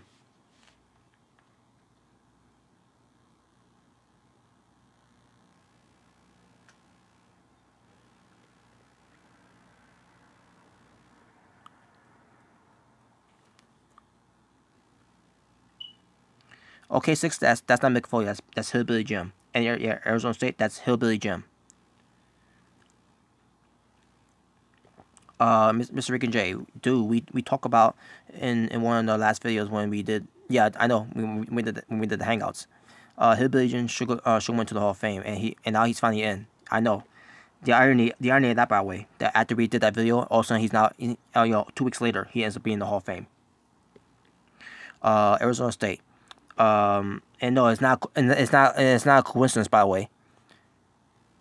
But it's been fucking frustrating me that he's not been in the Hall. He hasn't been in the Hall of Fame yet. I agree. Kind of looks like Mick Foley. Nah, no, he doesn't. I don't see it. I'm sorry, I don't see it. Okay, 6. Luke Harper? No, Hillbilly Jim. Come on, this is come on. How you guys know? How can you guys know not? How can you guys not know who Hillbilly Jim is?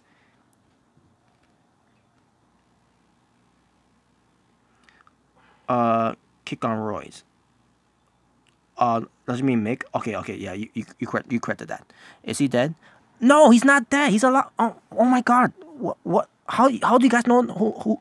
How do you guys not know who Hillbilly Jim is? And why do you think he's dead? No, he's alive. He still works for the WWE. What the?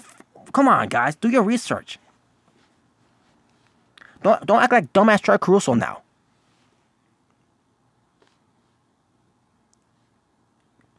He does not look like he does. Okay, you guys. Luke Harper really on Wings of Redemption? No, he doesn't. He does not look. He does not look. He does not look like Luke Harper. You guys are literally upsetting me right now. Hillbilly Jim might have hair and beard like Foley, but doesn't have the face. Yes, he has the hair and the beard, but doesn't have the face. I agree, Mr. Regan J. I only really watch wrestling from like 2000 to 2003. Then up. Well, guess what? Hillbilly Jim was wrestling around that time too. WrestleMania 17, the gimmick battle royal.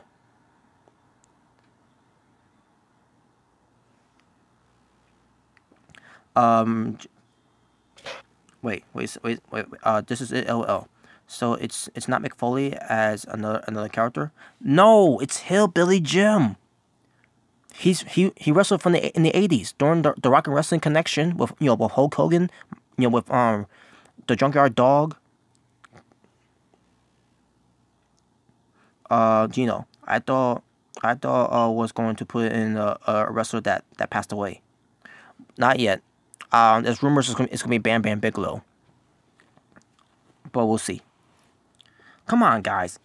Come on, do your research. Will you please do your research about this guy, Hillbilly Jim? Hillbilly Jim, for crying out loud. It's about time they put Mick Foley in the Hall of Fame. That's not Mick Foley. What the fuck? Mick Foley is right in the Hall of Fame back in 2013. This is Hillbilly Jim. It's not Mick Foley. Was he a jobber? Not that much really. He won most of his matches, but never won any big matches though. But no, he's not. But he's not that much of a jobber. And to be honest with you, I never watched much of his matches back at the time too. By the way, I basically watch him more as a manager when it comes to him managing Henry Godwin and Phineas Godwin as of the Godwins.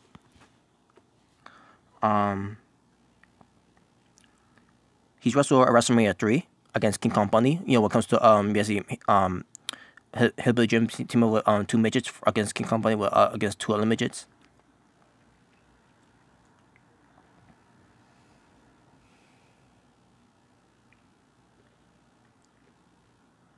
Exactly, Mr. Rick and Jay. Let them know this Hillbilly Jim.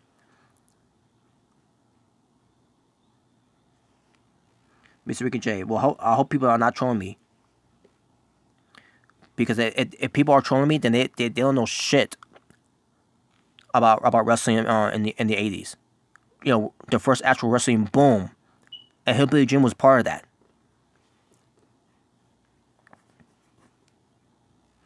Homeless Johnny, Luke Harper in the Hall of Fame, already nice.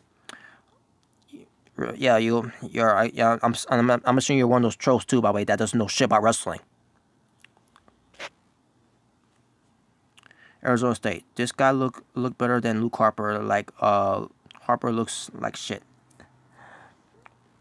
Luke Harper gimmick should be a homeless man. Nope, I disagree. Homeless Johnny, I like Omega. I know wrestling.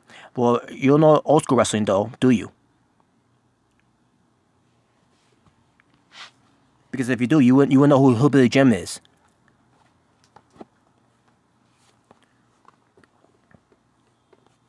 I'm not old. I'm not old either. I'm in my fucking 30s.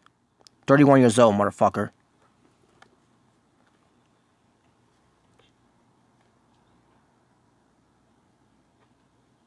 So anyways, yeah, I'm getting triggered here when it comes to you guys don't even know who Hillbilly Jim is. Arizona State. What were his best matches? He really had any best matches, to be honest with you, because he wasn't really a good wrestler. He was just at best decent.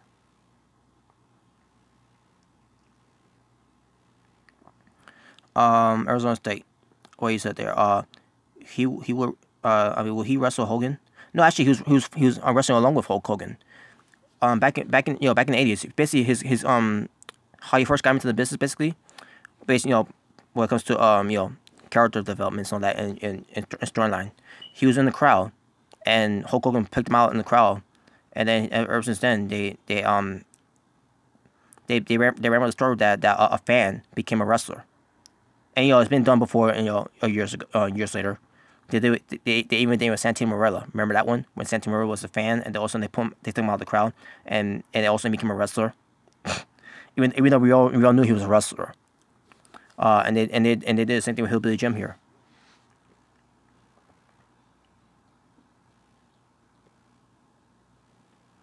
Homeless Johnny. I'm 19. You think I'm no these guys.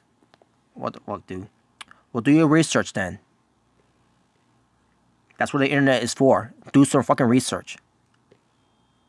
I mean, you're supposed to be a wrestling fan. You need to do some research when it comes to wrestling.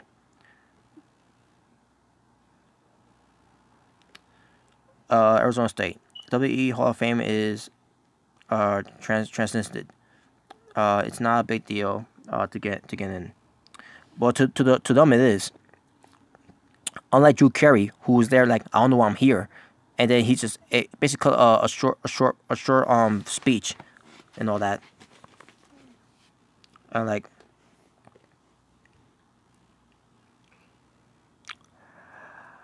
I apologize, homeless Johnny. I'm good. I'll cool down. I apologize. I should have went off on you like that. I apologize.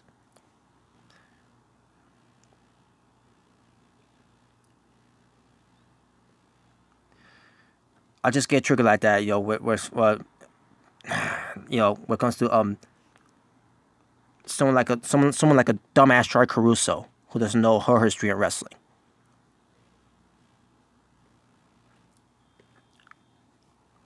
But anyways, but yeah, Hillbilly Jim. I'm happy he's going to the Hall of Fame. Now let me get that. Let me talk about Hillbilly Jim. So Hillbilly Jim, I've been complaining about Hillbilly Jim not being in the Hall of Fame for a long time, because 4 years ago, the WWE had Hillbilly Jim part of this series on the WWE Network called Legends House, that had Hacksaw Jim Duggan, Hall of Famer, Roddy Piper, Hall of Famer, Howard Finkel, Hall of Famer, Mouth of the South Jimmy Hart, Hall of Famer, Pat Patterson, Hall of Famer, Mr. USA Tony Atlas, Hall of Famer, and did I mention Howard Finkel? Hall of Famer. And they had Hillbilly Jim in the in the Legends House too. And I was watching that show back then, 4 years ago. I watched the show 4 years ago, and I see myself, oh my god, these Hall of Famers, and then also I saw and I see Hillbilly Jim, and I said, like, wait a minute, Hillbilly Jim's not in the Hall of Fame yet. Like, okay, he's got going then. And like, say myself, okay, years gone by, he's still not in the Hall of Fame, and I'm saying myself, what the fuck, WWE? Hillbilly Jim was well liked in the 80s. He's fucking popular. Why the fuck he's not in the Hall of Fame yet? Hillbilly Jim was part of the rock and wrestling connection back in the 80s, during that time of wrestling boom, with Hulk Hogan, with Roddy Piper, Sergeant Slaughter, the Junkyard Dog, and just name a few.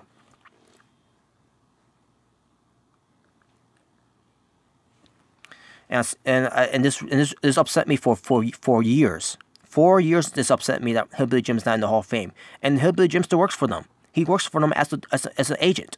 He's a WE agent.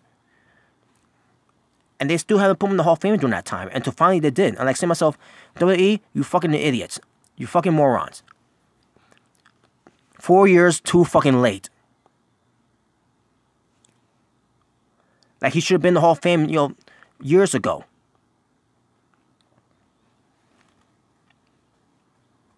So I'm glad now he's going to the Hall of Fame. And what I can say to him is congratulations for going to the Hall of Fame, because there ain't no messing with the good old country boys, So yeah, congratulations to Hillbilly Jim going to the Hall of Fame. About fucking time, WWE. About fucking time.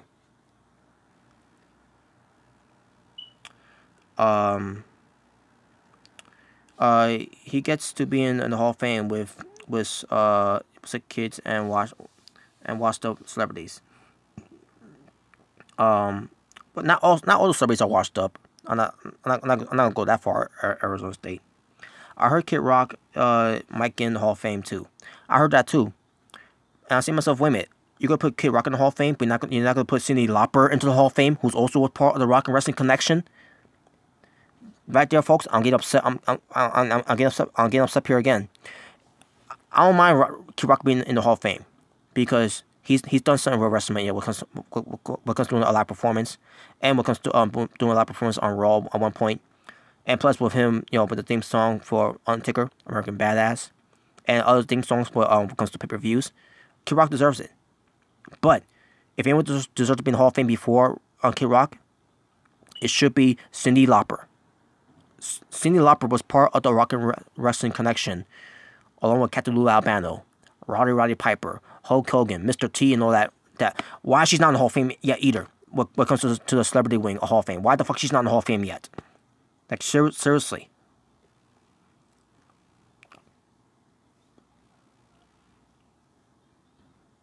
I can see Kid Rock going into the Hall of Fame considering he's done the song for Royal Rumble 2002. Yes, the song Cocky.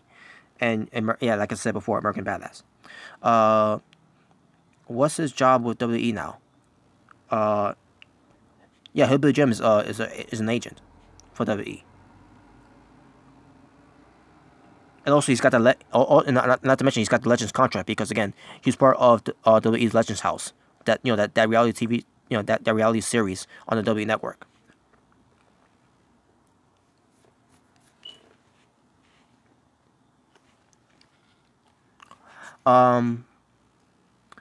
Gino, I knew who Hillbilly Jim was from SmackDown. Here Comes the Pain, the video game. Yeah, he was also he's also in the video game. That WWE have him be in there, and I say to myself, okay, he's in the video game and everything, and then they have him put him in Legends House, and then years later they have him in Legends House, but still has not yet been in the Hall of Fame. That upset me. That upset me for years, folks. You have no idea. This upset me for years that Hillbilly Jim has not been in the Hall of Fame, for because he still works for the company, and you're telling me you're not gonna put him in the Hall of Fame after having him there for years. And it's the same thing how I feel about what comes to the Fabulous Freebirds. Despite how I feel about basically despite how I feel about Michael Hayes, fuck Michael Hayes, fucking racist motherfucker. But he deserves to be in the Hall of Fame, and it took WWE this long to put him in the Hall of Fame, along with the rest of the Fabulous Freebirds. Nick, what's going on, Nick? Troy Red King should go into the Hall of Fame. Who's Troy Red King? I don't know who you talking. I don't know who you're talking about. That name doesn't ring a bell. I'm sorry. You're probably talking about someone else on some other video. I'm just saying. I don't watch the network because WWE doesn't deserve my money. I feel you, Arizona State. I feel you. This is it. LOL. Isn't China in the Hall of Fame? Nope. And it's a fucking travesty that she's not in the Hall of Fame either. Why haven't they put Undertaker in the Hall of Fame yet? Because Goldberg's going into the Hall of Fame this year. I think Undertaker's going to get his Hall of Fame induction next year, maybe. Who knows? China not in the Hall of Fame. Oh yeah. Arizona State basically. Taker is not in the Hall of Fame because he still might have to wrestle Cena. Yeah, in his last match. That's part it too. Arizona State. Is Fred Durst in the Hall of Fame? Nope. I don't think they want him in the Hall of Fame either because at one point WWE kicked Fred Durst out of the building for sticking a middle finger in front of a camera because this is the PG show. And I say to myself, so this is the things that Fred Durst gets for being part of WrestleMania when it comes to live performances and for having songs for WWE. Because of pay-per-views too. This is the thing, and also Undertaker's theme song, "Rollin'." This is the things that the WWE is going to give to Fred Durst by kicking him out, or because he flipped off the camera. Fuck you, WWE. That My Way, the best theme song for WrestleMania 17. You know it. By the way, WrestleMania 17. When it comes to My Way, the theme song for it. The same WrestleMania 17 that Hillbilly Jim was in the Gimmick Battle Royal. I'm just saying. That Rock and Austin promo, My Way background. That was awesome, by the way. That was amazing. Yep, that was a perfect song for the perfect rivalry. Yep, it was. Uh, homeless Johnny. China should have been in the Hall of Fame before she died. I agree. I agree. Triple H is a punk. Yes, he is. I haven't seen WrestleMania 17. Oh man, WrestleMania 17 was an amazing pay-per-view at back then. The gimmick battle royal was the piss break match. More like a buffer match, but I get it though. I know what you mean. Yeah, it wasn't the greatest match and all that, but you know, because you're these old school wrestlers and all that, but I get it what you mean.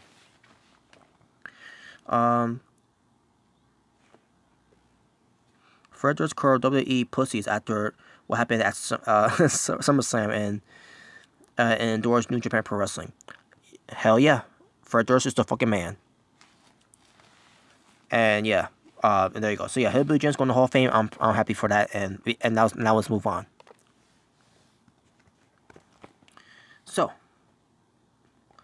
where I left off on hour number 3. Oh yeah, the Royal Rumble. So, do you think WWE will have a transgender title? Nope. Because WWE when it comes to their violation code, they don't want to do man versus man beating up a woman anymore. So. And that's a good example of WWE being pussified in this generation. So anyways, so then we get to, the Greatest Royal Rumble that was announced, and we'll see how that turns out, which is gonna be next month. So next we get to Heath Slater and Rhino coming out, and they're getting Bray Wyatt coming out, and I want to correct what I said last week on my Raw review. Last week I said it was Rhino versus Bray Wyatt, but it was actually Heath Slater versus Bray Wyatt last week. But it never happened though because Bray Wyatt attacked them, basically attacked them both. But this week, so this week this ends up being Rhino versus Bray Wyatt, where basically Bray Wyatt beats Rhino just like that, and then yeah, there you go. Arizona State. It's the greatest Rumble in PPW. Huh? Is it going to be aired on free TV? I already had no idea. I don't know what the WWE's going to do with this. I don't know if they're going to do it on the network, or if they're going to do it on free TV, or on pay-per-view, whatever. I don't know. They haven't really discussed it yet. But yeah, Bray Wyatt is a bum. That's because WWE is booking him like a bum. To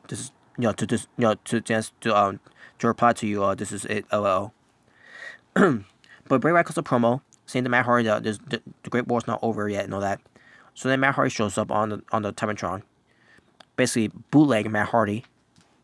I miss saying that, by the way. So he talks about how the battle between Bray Wyatt and Matt Hardy is gonna happen at the Hardy's compound, and they show video. Basically, they show some video editing about the Hardy's compound. They show Vanguard. Basically, they show Vanguard 1. They showed the Hardy's compound and the everything, the whole 9 yards and all that. And then Matt Hardy says it's gonna be called the Ultimate Deletion. And I'm pretty sure it's going to happen at WrestleMania.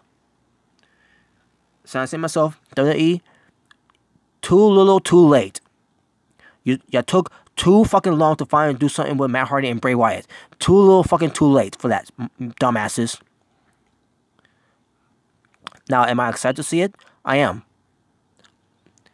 But holy shit, man! How long we had to endure a waste of this feud between Bray Wyatt and Matt Hardy for the WWE to finally do something about this. You mean to tell me that the WWE decided to wait to WrestleMania season to do this? Fuck you, WWE. You should have done it. You should have done this when you first did this with Matt Hardy and Bray Wyatt.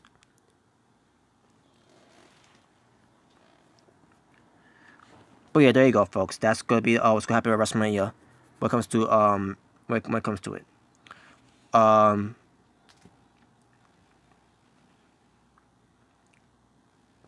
yeah, you're right, Jackie Moon. Matt Hardy's gimmick was better than TNA. I agree. I couldn't agree with you more.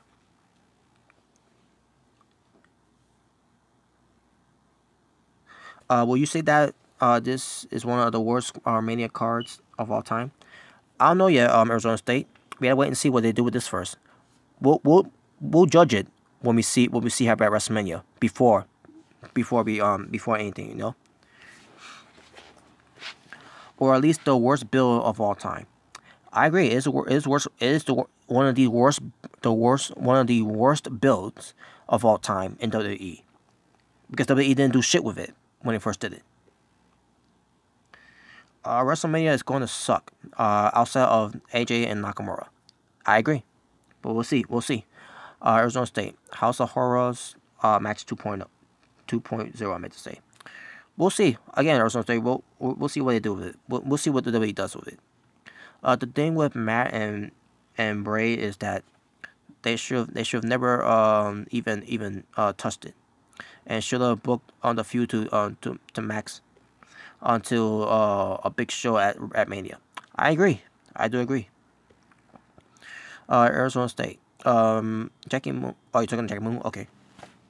Okay. Something about Cena. Fuck John Cena. No. Don't you dare bring that up.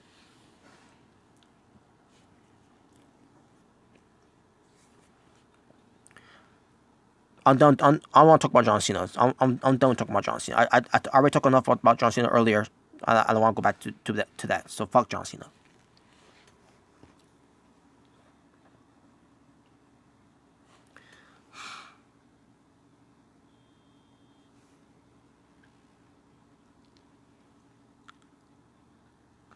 I don't care what Cena said. I don't want to see it.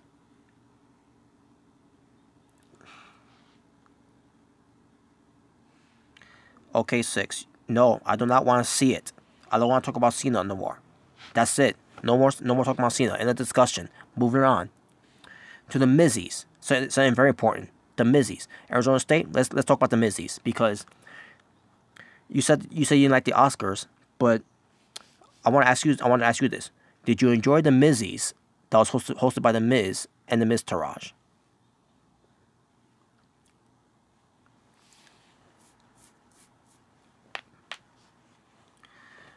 I don't think the Undertaker's match is happening.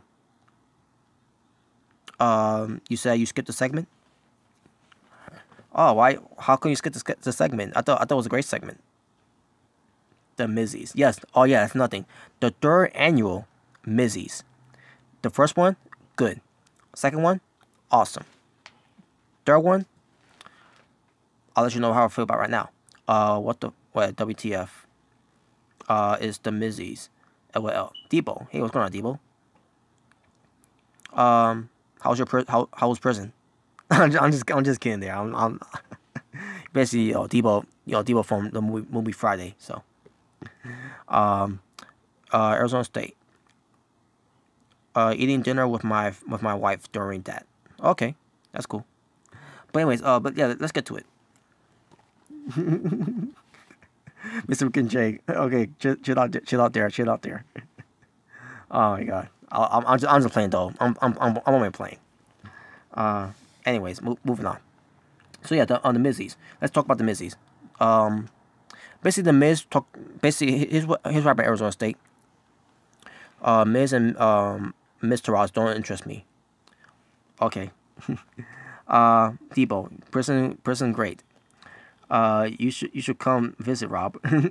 Nah, I'm good. But thanks for the invite though. Jack plays. Wait a second. I said there. Hey there, nice stream. No lag or anything. I too have a gaming channel, and some close to 3K. Oh, 3,000. Okay.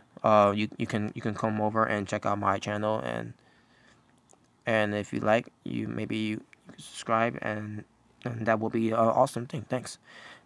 Thanks. I'll keep that in mind. Jack plays. I'll remember that, and I'll also write it down too. Although some Miz promos are good. Oh, believe me, this was good, by the way. He's probably the best promo cutter of all the roster outside of Paul Heyman. Yes, he is. But let's get to this though, because I think this was an entertaining on Mizzy Awards. So here we go.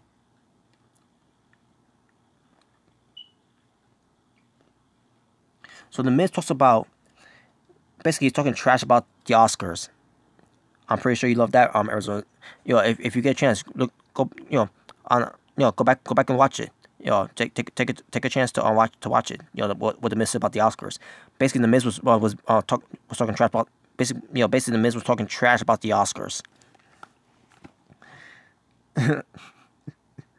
Oh man, it was hilarious. It was hilarious that he was talking trash about the Oscars. I didn't even watch. I didn't even watch the Oscars yet.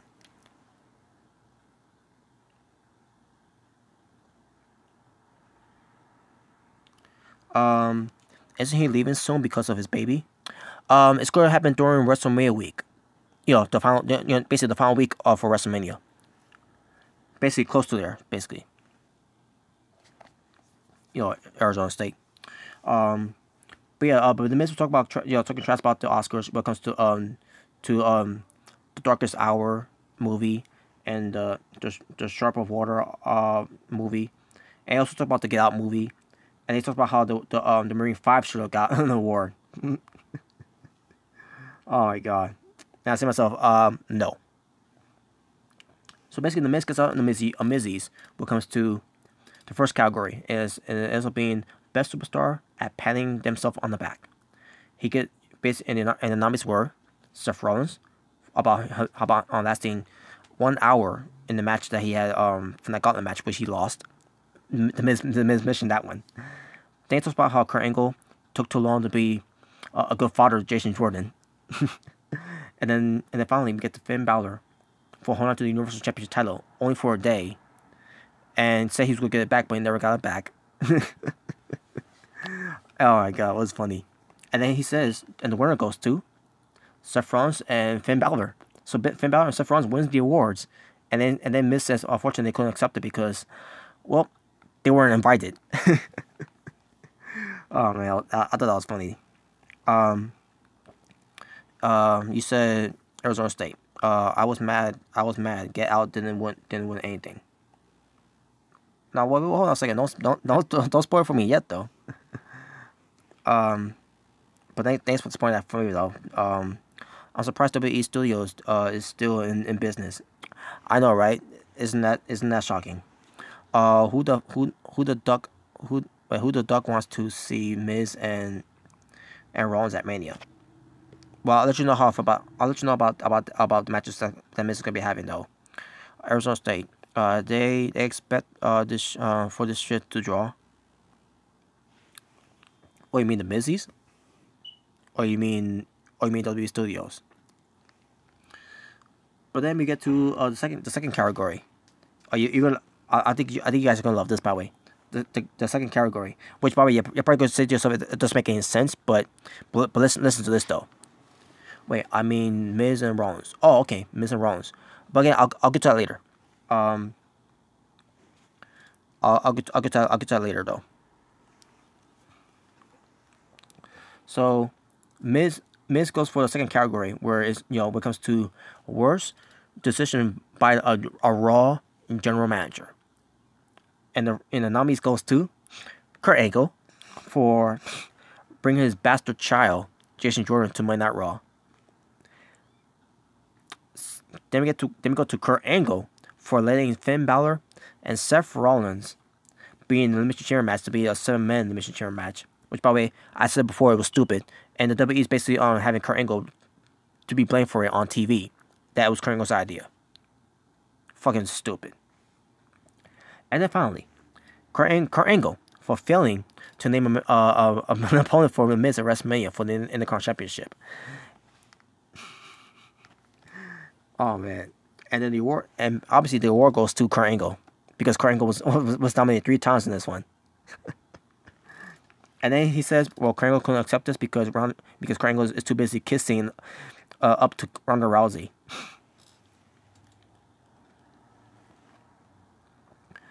When's the draft? I think it's gonna be either after WrestleMania or after WWE Backlash.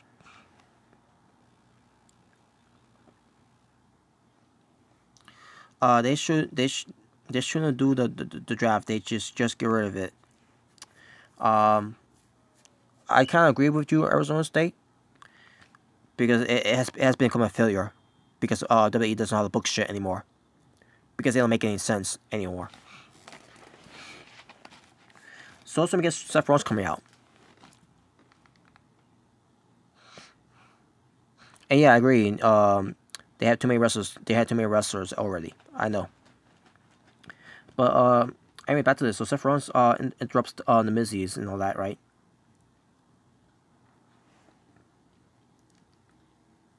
Oh yeah, I forgot to mention this.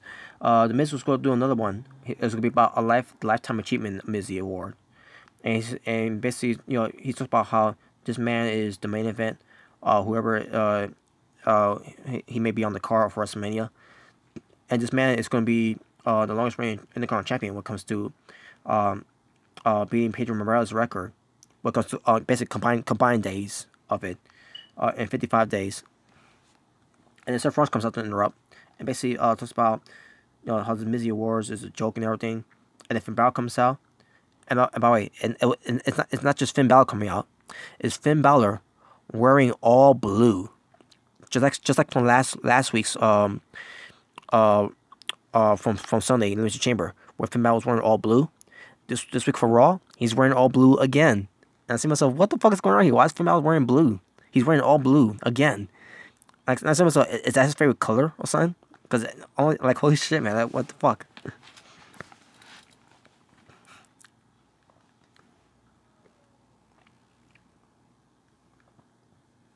Arizona State. Cut the fat release. 10 to 15 wrestlers. Yes. Get rid of guys like Aiden English, Goldust, Mr. Raj. Oh my god. Well, Goldust should not be wrestling anymore, in my opinion.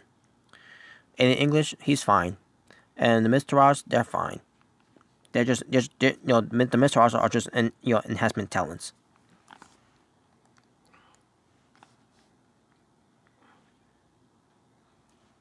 But basically, Finn Balor comes out, or should I say, Finn Bluer.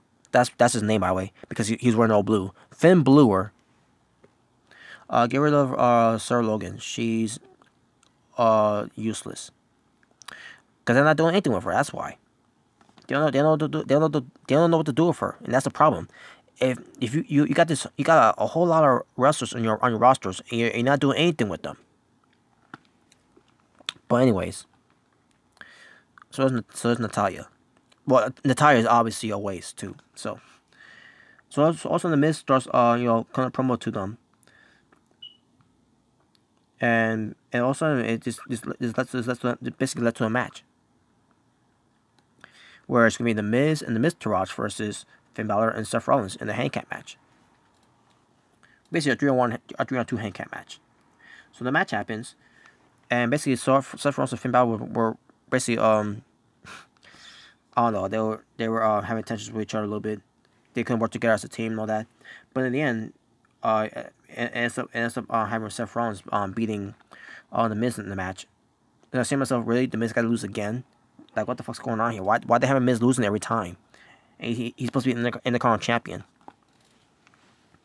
But then after the match, we get Kurt Angle on a promo that the Miz is not going to face. He's not going to face Seth Rollins. He's not going to face. He's not even going to face Finn Balor. Instead, and this Kurt Angle saying this, he's going to face both of them in a triple threat match for the Intercontinental Championship.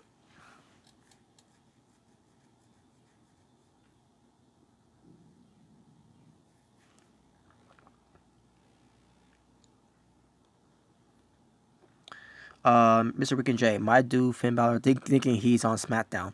I think he wants to go. I think he wants to go to SmackDown. Mr. Ricky J, you may be on something there. Now that I really think about it, because we had a discussion before this video. I think he wants to go to SmackDown. That's why I think why he's wearing all blue, because he wants to go to SmackDown. Because with him being on SmackDown, at least he got a better booking than he is on Raw.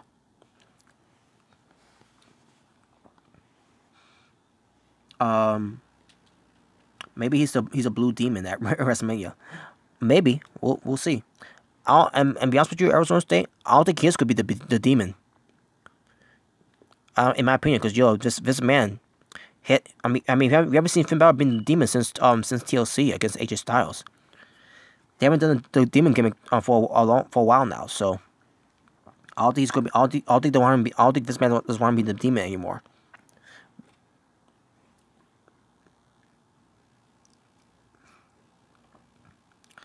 They know Miz is leaving, so they bury him. Well, that's stupid though. Why would you want to bury him? All because he's gonna have a baby. He and Maurice is having their first child, a baby girl. Doesn't give him the right, doesn't give them the right to bury him like that. He's your Intercontinental champion. Book him like a champion.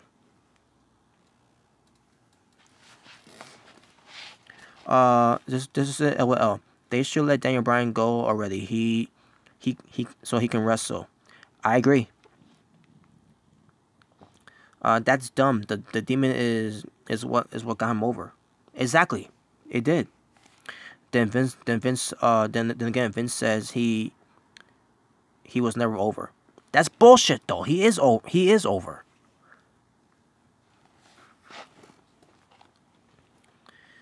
Vince McMahon doesn't know who he's talking about. He moving on. So yeah, so it's gonna be The Miz versus Finn Balor versus Seth Rollins at WrestleMania for the title.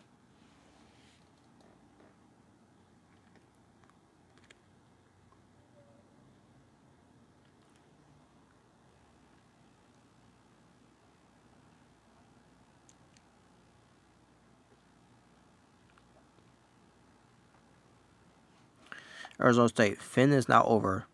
The demon is over. Well, if that's the case, then why can't he just be the demon then? And plus, every time Finn Balor goes out there as himself, they always does basically spreading his hand all open and all that, doing ha ha. The course of the fans does it a lot in the building. And that's still bullshit though. The demon is not just over. He's over too. Like, come on, man, this is ridiculous.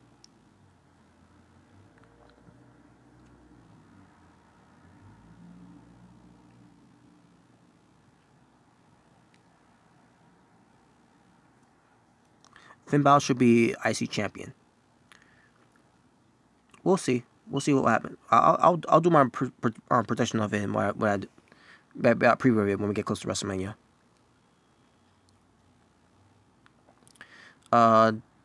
DB should should say screw it and just go to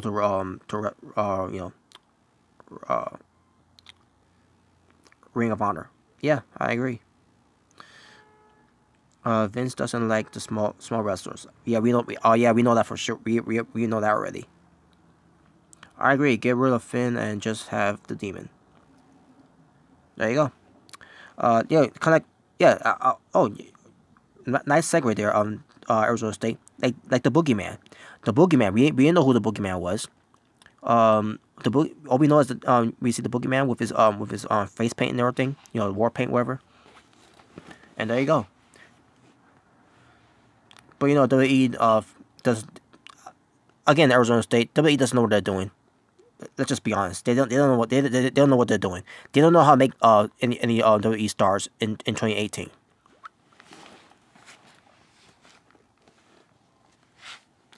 Do you think Vince will have a different opinion on him if he didn't get hurt when he won the Universal title? Yeah, if Finn Balor never got hurt, this man would have went with Finn Balor. He definitely would have a different opinion on Finn Balor if he didn't get hurt. And you're right there on the money there. You're right there on the money, Arizona State. But moving on.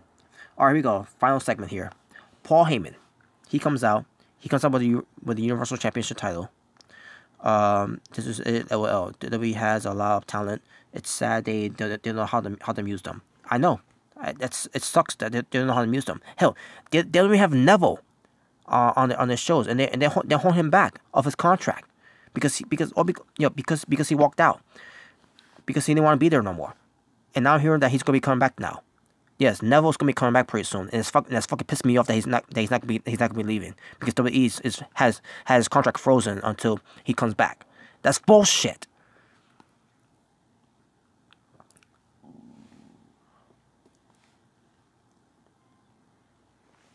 But anyways, Paul Heyman, he comes out with the Universal Championship belt, but Brock Lesnar wasn't there. Paul Heyman cuts a promo by saying that basically doing his stick and all that. And he says that he doesn't need the fans' approval. And I see myself, wow, now you're gonna have Paul Heyman turn on the fans now.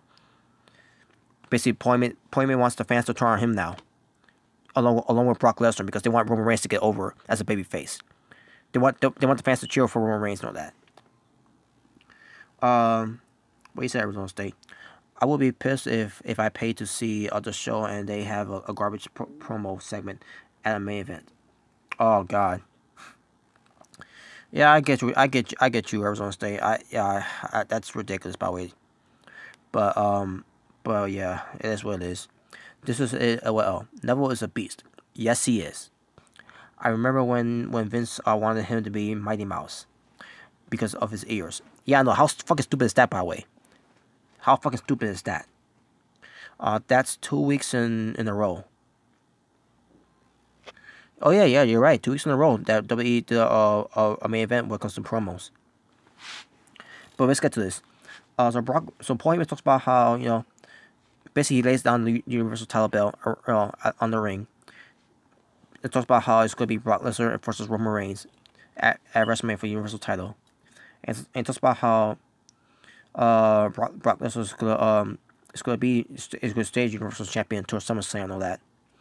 And also, he's going to do the exact same thing when it comes to SummerSlam. Not only because of the Universal Championship belt and lay it on the mat, in the ring, but also with Brock Lesnar's UFC title as well, because Brock Lesnar is going to be fighting for UFC again. And then Paul brings up the Undertaker's losing to Roman Reigns when it comes to Roman Reigns' biggest accomplishment. And then talk about how Roman Reigns is going to be. That's one of Roman Reigns' biggest accomplishments. And then Paul Heyman says bullshit. He literally said bullshit, and then WWE bleeped out the word shit from it. Basically, you didn't hear the word shit because WWE bleeped it out. So all of a sudden, Paul Heyman talks about how Roman Reigns and Brock Lesnar is going to have a face-off next week. Brock Lesnar is going to be here next week, basically on Raw. And then he basically calls out Roman Reigns by calling because what Roman Reigns said last week about Brock Lesnar by saying that Brock Lesnar is a bitch. Basically, that's what he's referencing. Paul Heyman kept referencing that Roman Reigns calling Brock Lesnar a bitch and everything. And he says, well, I bet you won't say that to his face and everything, right? Which, by the way, folks, get ready for this one. Because next week, I guarantee you, Roman Reigns, basically when it comes to WWE's booking, Roman Reigns is going to say the word bitch to the face of Brock Lesnar. I guarantee you. I'm calling it right now. I'm calling it as I'm saying it. WWE next week is going to have Roman Reigns to have that face off with Brock Lesnar, and Roman Reigns is going to call Brock Lesnar a bitch right in his face.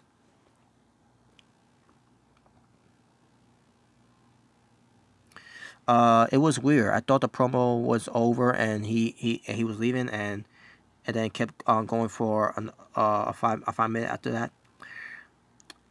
I don't know. It did feel weird at that point. I hope Taker doesn't come back, retire for good already. Okay, yeah, I agree, and Arizona State agrees too, by the way.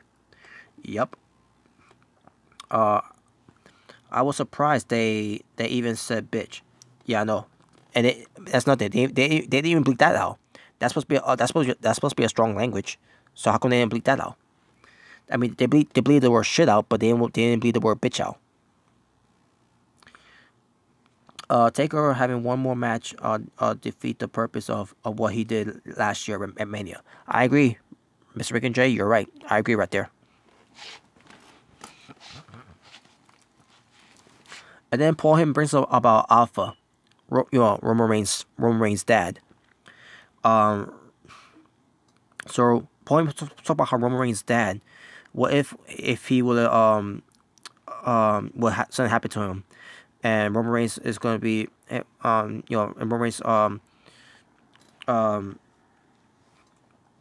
have to be basically will have to miss out WrestleMania because of that. And Paul Heyman basically said, well, guess what? If you want to be, and basically said, well, if you want to be Universal Champion, you can't do that because you had to whatever happens with your dad, you can't do that because you have a job to do. You have to be at WrestleMania.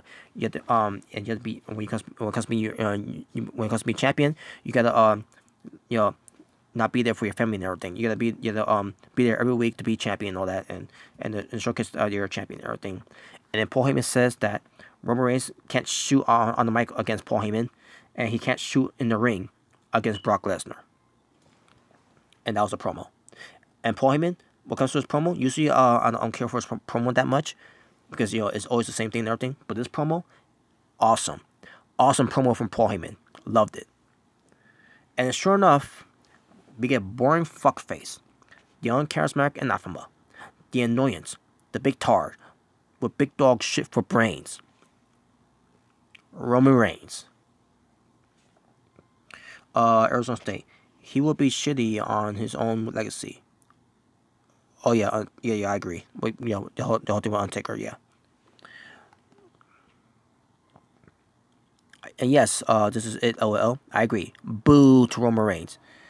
Which, by the way, we didn't get any loud boos for Roman Reigns for Raw, which is fucking disappointing because the WWE fans, the bowl dwellers,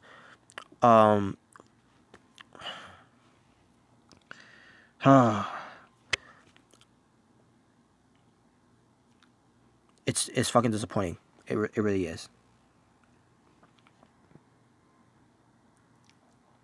But anyways, so basically you have Michael Cole, and you gotta love this, by the way, folks. You gotta love how Michael Cole said this. Michael Cole said that Roman Reigns was not supposed to be here. He wasn't supposed to be here because WWE told him not to be here and everything. Wow, really? Yeah, I see what you did there, WWE. I know what you were doing there. I know where you were going with this and all that. Roman Reigns was supposed to be here, but Roman Reigns decided to show up anyways. Fuck out here with that shit.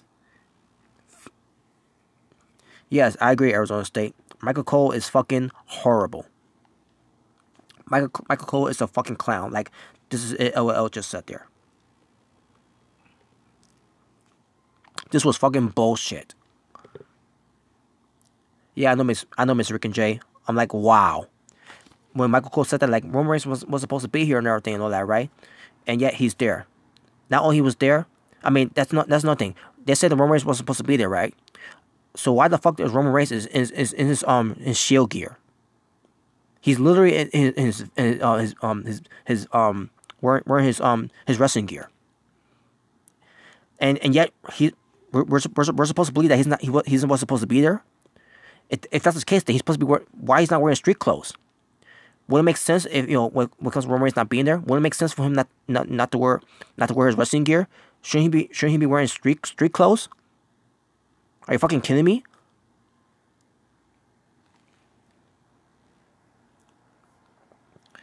Arizona State. Everything he said sounds so forced, scripted, cheesy, and fake. Who do you mean, Roman Reigns or Paul Heyman? Let me know, Arizona State. Do you mean Paul Heyman or Roman Reigns? Cause I didn't get to his promo yet. This is it. Oh, you mean Michael Cole? Okay. Thank you, Arizona State. I'm sorry. Yeah, I agree. I agree with you. This is it. LOL. WWE logic at its finest. LOL. Exactly. So Roman Reigns, he says to Paul Heyman, pick up that belt. Basically, yeah. You heard me right, folks. You fucking heard me right. Roman Reigns told Paul Heyman to pick up that belt because Paul Heyman left the belt laying down on in the ring. You know that piece of shit, ugly ass Universal Championship belt. He says pick that belt up. Basically, Roman Reigns acting all tough, and basically saying basically on let Paul Heyman know that Brock Lesnar's gonna be here next week and everything. And he's like, and then Roman Reigns says to Paul Heyman that Brock Lesnar is a bitch because he's not here. And he says the fans want Brock Lesnar to be here, and instead he's not here because he's a bitch. And like, fuck you, Roman Reigns. You're a fucking bitch. Roman Reigns is the fucking bitch. Brock Lesnar, and believe me when I say this, folks, Brock Lesnar, a UFC fighter, a legit badass, he is no bitch. Brock Lesnar is no fucking bitch. Roman Reigns is a fucking bitch.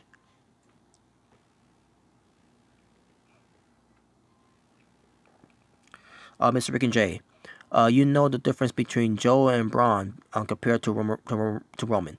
They didn't need to shoot to get over against Brock. Roman had to use the part-time thing against Brock to get over. I mean, to get the crowd behind him. Exactly. The same thing that basically they did a copy and paste promo from John Cena and The Rock back in 2013. And also 2012.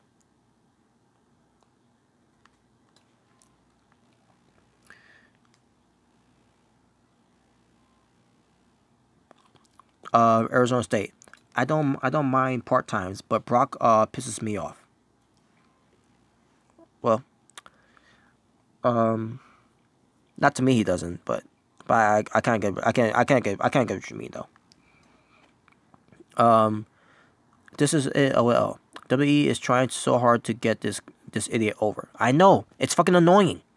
How can anyone sit there and say that what they're doing with Roman Reigns is good? What they're doing with Roman Reigns is not good.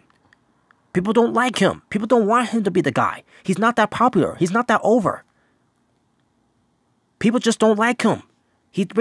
Roman Reigns brings nothing to the table. He doesn't. I'm sorry to say it to all the Roman Reigns fans. He doesn't. There's nothing special about this guy.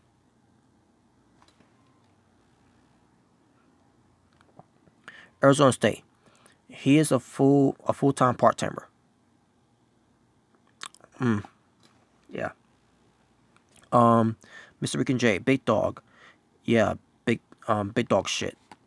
Exactly.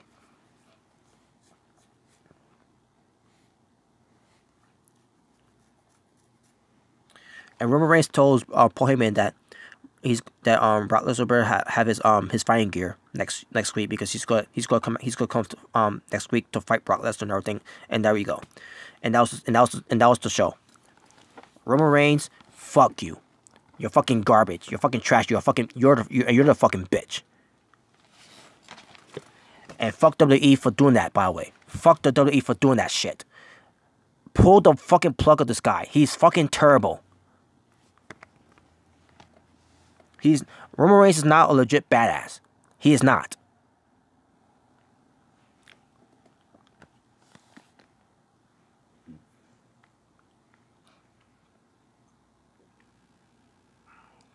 Arizona State. It's one thing to be a part-timer like Triple H, Kurt Angle, or Goldberg last year, but they don't do this shit for a year while holding the strap.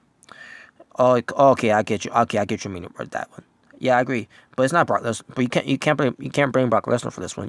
It's the WWE's fault. They decided to put the belt on him. Okay, 6. WWE knows we hate Roman and don't care. Roman's a failed experiment. Yes, he is. He is a failure. He always will be a failure. Mr. Rick and Jay, can't believe WWE thought we were dumb enough to fall for this. I know, right? But there you go. So here we go. So Total Mile Wrestling for hour number 3. Get ready for this, folks. Total Mile Wrestling for hour number 3.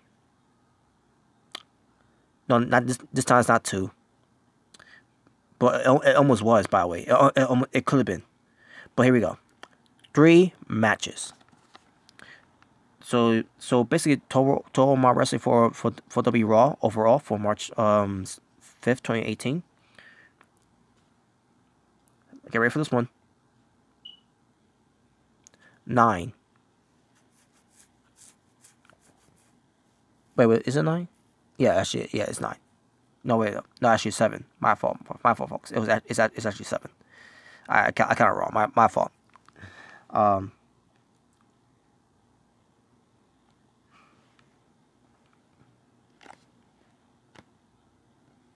So yeah, 7 matches on Raw, and the one that Bray Wyatt had with Bray Wyatt had with Rhino, it was a short match, by the way, a squash basically.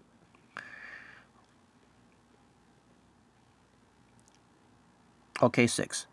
Roman will be main event in WrestleMania for the 4th year in a row, and nobody cares, and he's the most hated guy in the company. Exactly, he is. Fucking bullshit too, by the way. I don't hate Roman. I'm kind of indifferent. That's fine. Coach is Roman's #1 fan. Oh yeah, I know about that, by the way. I saw that tweet that he did. Arizona State. I will say Roman sucks on the mic. He does, and he also sucks. To me, he sucks. Period. But it's still better than guys like Balor and Nakamura. I disagree.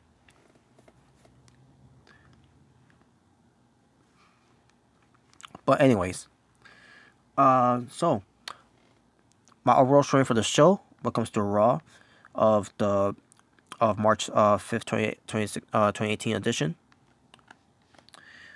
Now, after the show overall, I thought it was decent. Wasn't the best. Wasn't to me. I didn't think it was good. But I also not gonna say it was bad either.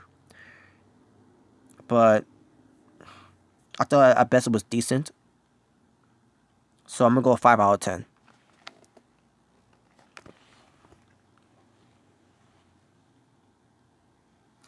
Heyman should have got a spear. Oh, nah, I don't think so. Arizona State. Not a good show for Mania season.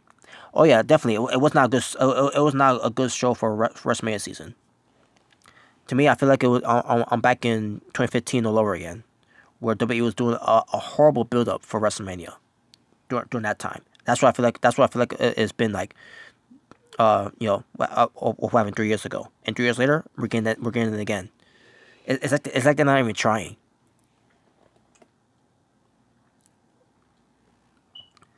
And by the way, I want to bring this up.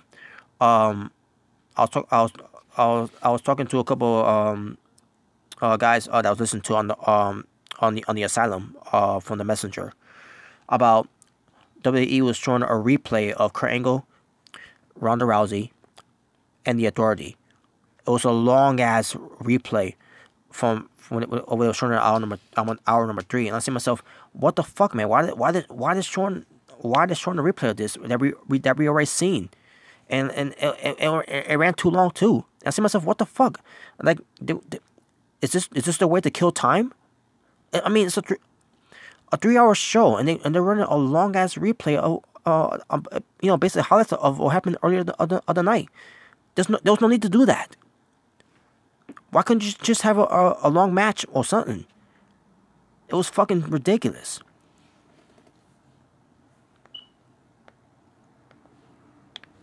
Okay, 6. You said you get a 1 out of 10. Wow, you rated the show, didn't you? Oh man. I'm not gonna go out by saying I hate the show. I just thought the WWE could have did better.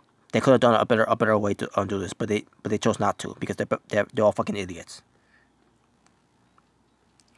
Only Kurt Angle replay I want to see if of Kurt Angle and Shane from King of the Ring. well, you guys watch it on the network, or maybe you can find it on YouTube. I'm pretty sure they got it on YouTube. Basically when it comes to the WWE's YouTube channel. Mr. Rick and J, killing time on a 3-hour show. LOL, pathetic. I know. Vince McMahon is out of touch. WWE is washed. I mean, is washed. Sad. Yeah, I know. So there you go, folks. Yeah. So I'm gonna go 5 out of 10. Didn't think it was a good show, but I thought it was decent at best. And believe me, folks, there was a couple things. There was a couple things that I did hate on the show, but other than that, I didn't think it was I think it was that bad. But at the same time, this is WrestleMania season, WWE. Get your fucking act together. Stop with the laziness and book a better show to build up WrestleMania. Arizona State. Will John Cena be on SmackDown tomorrow? Yes, he will. It's gonna be fucking annoying as hell. Speaking of SmackDown, folks, once again, welcome to my SmackDown review. I will not be able to do it at the SmackDown because at the SmackDown, I gotta get ready to go with my cousins because I'm working on one of my cousin's project that he wants me to be a part of. So yeah, so once again, for just like last week, I didn't do a review of SmackDown at the SmackDown, and also what comes to 205 Live. Again, it's gonna happen again for this again. Basically it's gonna be one of those weekly things until we get it done. So yeah, but yeah, you'll get your SmackDown and 205 Live review on the next day. Okay, 6. WWE doesn't care at this point. Just collecting money. That's all they care about is money. I mean, it's not wrong. It's not wrong getting money. It's like really. You obviously you need the money to to stay in business and everything. But there's so much there's money that WWE doesn't want. That's a problem. There's a lot of money that the WWE could get from their viewers and from other businesses and all that. But they refuse it. They refuse to get those they refuse to get to get those positive monies. All they care about is fuck you money. Shout out to Lyrical, the Lob Mob. Shout out to Lyrical because he mentioned this on the a while back on one of Blues Blitz's reviews. WWE doesn't care about about the money that they should be getting. All they care about is the fuck you money. And what basically what that means is, it means fuck you fans. We're not gonna give you what you want. We're gonna do what we want, and you're gonna like it. We're making money our own ways. We don't care about your money. So fuck you. Basically WWE is telling the fans, fuck you. We're not gonna listen to you. Fuck you, WWE fans. For those who don't agree with what we're doing, we're still gonna do what we're gonna do, and that's all there's to it. And you have to deal with it. Fuck that. Fuck that. When you tell your customers that's when your customers are going to be like, fuck this, we're out. Arizona State. What's the point of the Shame and DB feud? I don't know. I really don't know Arizona State. Because again, I really don't know what W is doing at this point when it comes to D Bryan, Daniel Bryan. By the way, I think you meant to say Shane. You put shame, and you put feud. You supposed to put feud. Arizona State. Are you going to fight at WrestleMania? Oh, I mean, are they going to fight at WrestleMania? I don't think so. I don't know.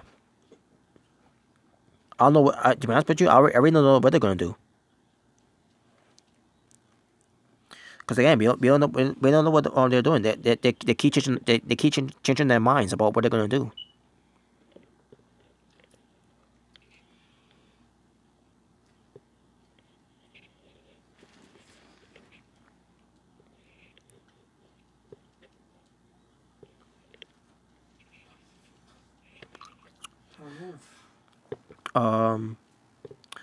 Okay, 6. WWE will die in the next decade. We'll see. Mr. Rick and Jay, they literally told their fans that on social media that they're smarks and for having our opinions. That shows you treat your customers. Yeah, you treat your customers. You don't deserve my money, basically. Yeah. I agree. Arizona State, good stream. I'm going to sleep. Have a good night, bro. Thank you, man. Thank you. You take care too. Peace. But yeah, yeah, folks. I'm gonna end it here. I'm gonna end it here anyway. So for all of you that will join me on this raw review, thank you for watching. And I appreciate you all you waiting for me for this raw review. And I want you all to know, when it comes to a SmackDown and 205 Live review, don't wait up, because I'm not going to be able to do it until the next day. My SmackDown and 205 Live review I'll do on the Wednesday in the afternoon, because again I'm going to be over my cousins after SmackDown and 205 Live. So yeah, and okay, 6, see you too, man. So yeah, I'll see you guys on actually I'll see you guys later on today, on Tuesday. I guess what I'm gonna be doing. Well, actually, I don't know when I'll be doing, but you'll see though. But yeah, thank you all for watching though. Thank you all for waiting, from yeah, I was for 2 hours and a half ago. Appreciate that. So yeah, I'm Robert from here. Thank you for watching. If this is your first time watching me, my name is Robert Serrano Jr., and I am the natural born driller, because I'm the natural and I'm born to be the driller. Also, the good boy gone bad, living the bad and dangerous life off the wall. Please subscribe. And if you won't subscribe, beat it, because no one wants to be defeated. I'm just saying.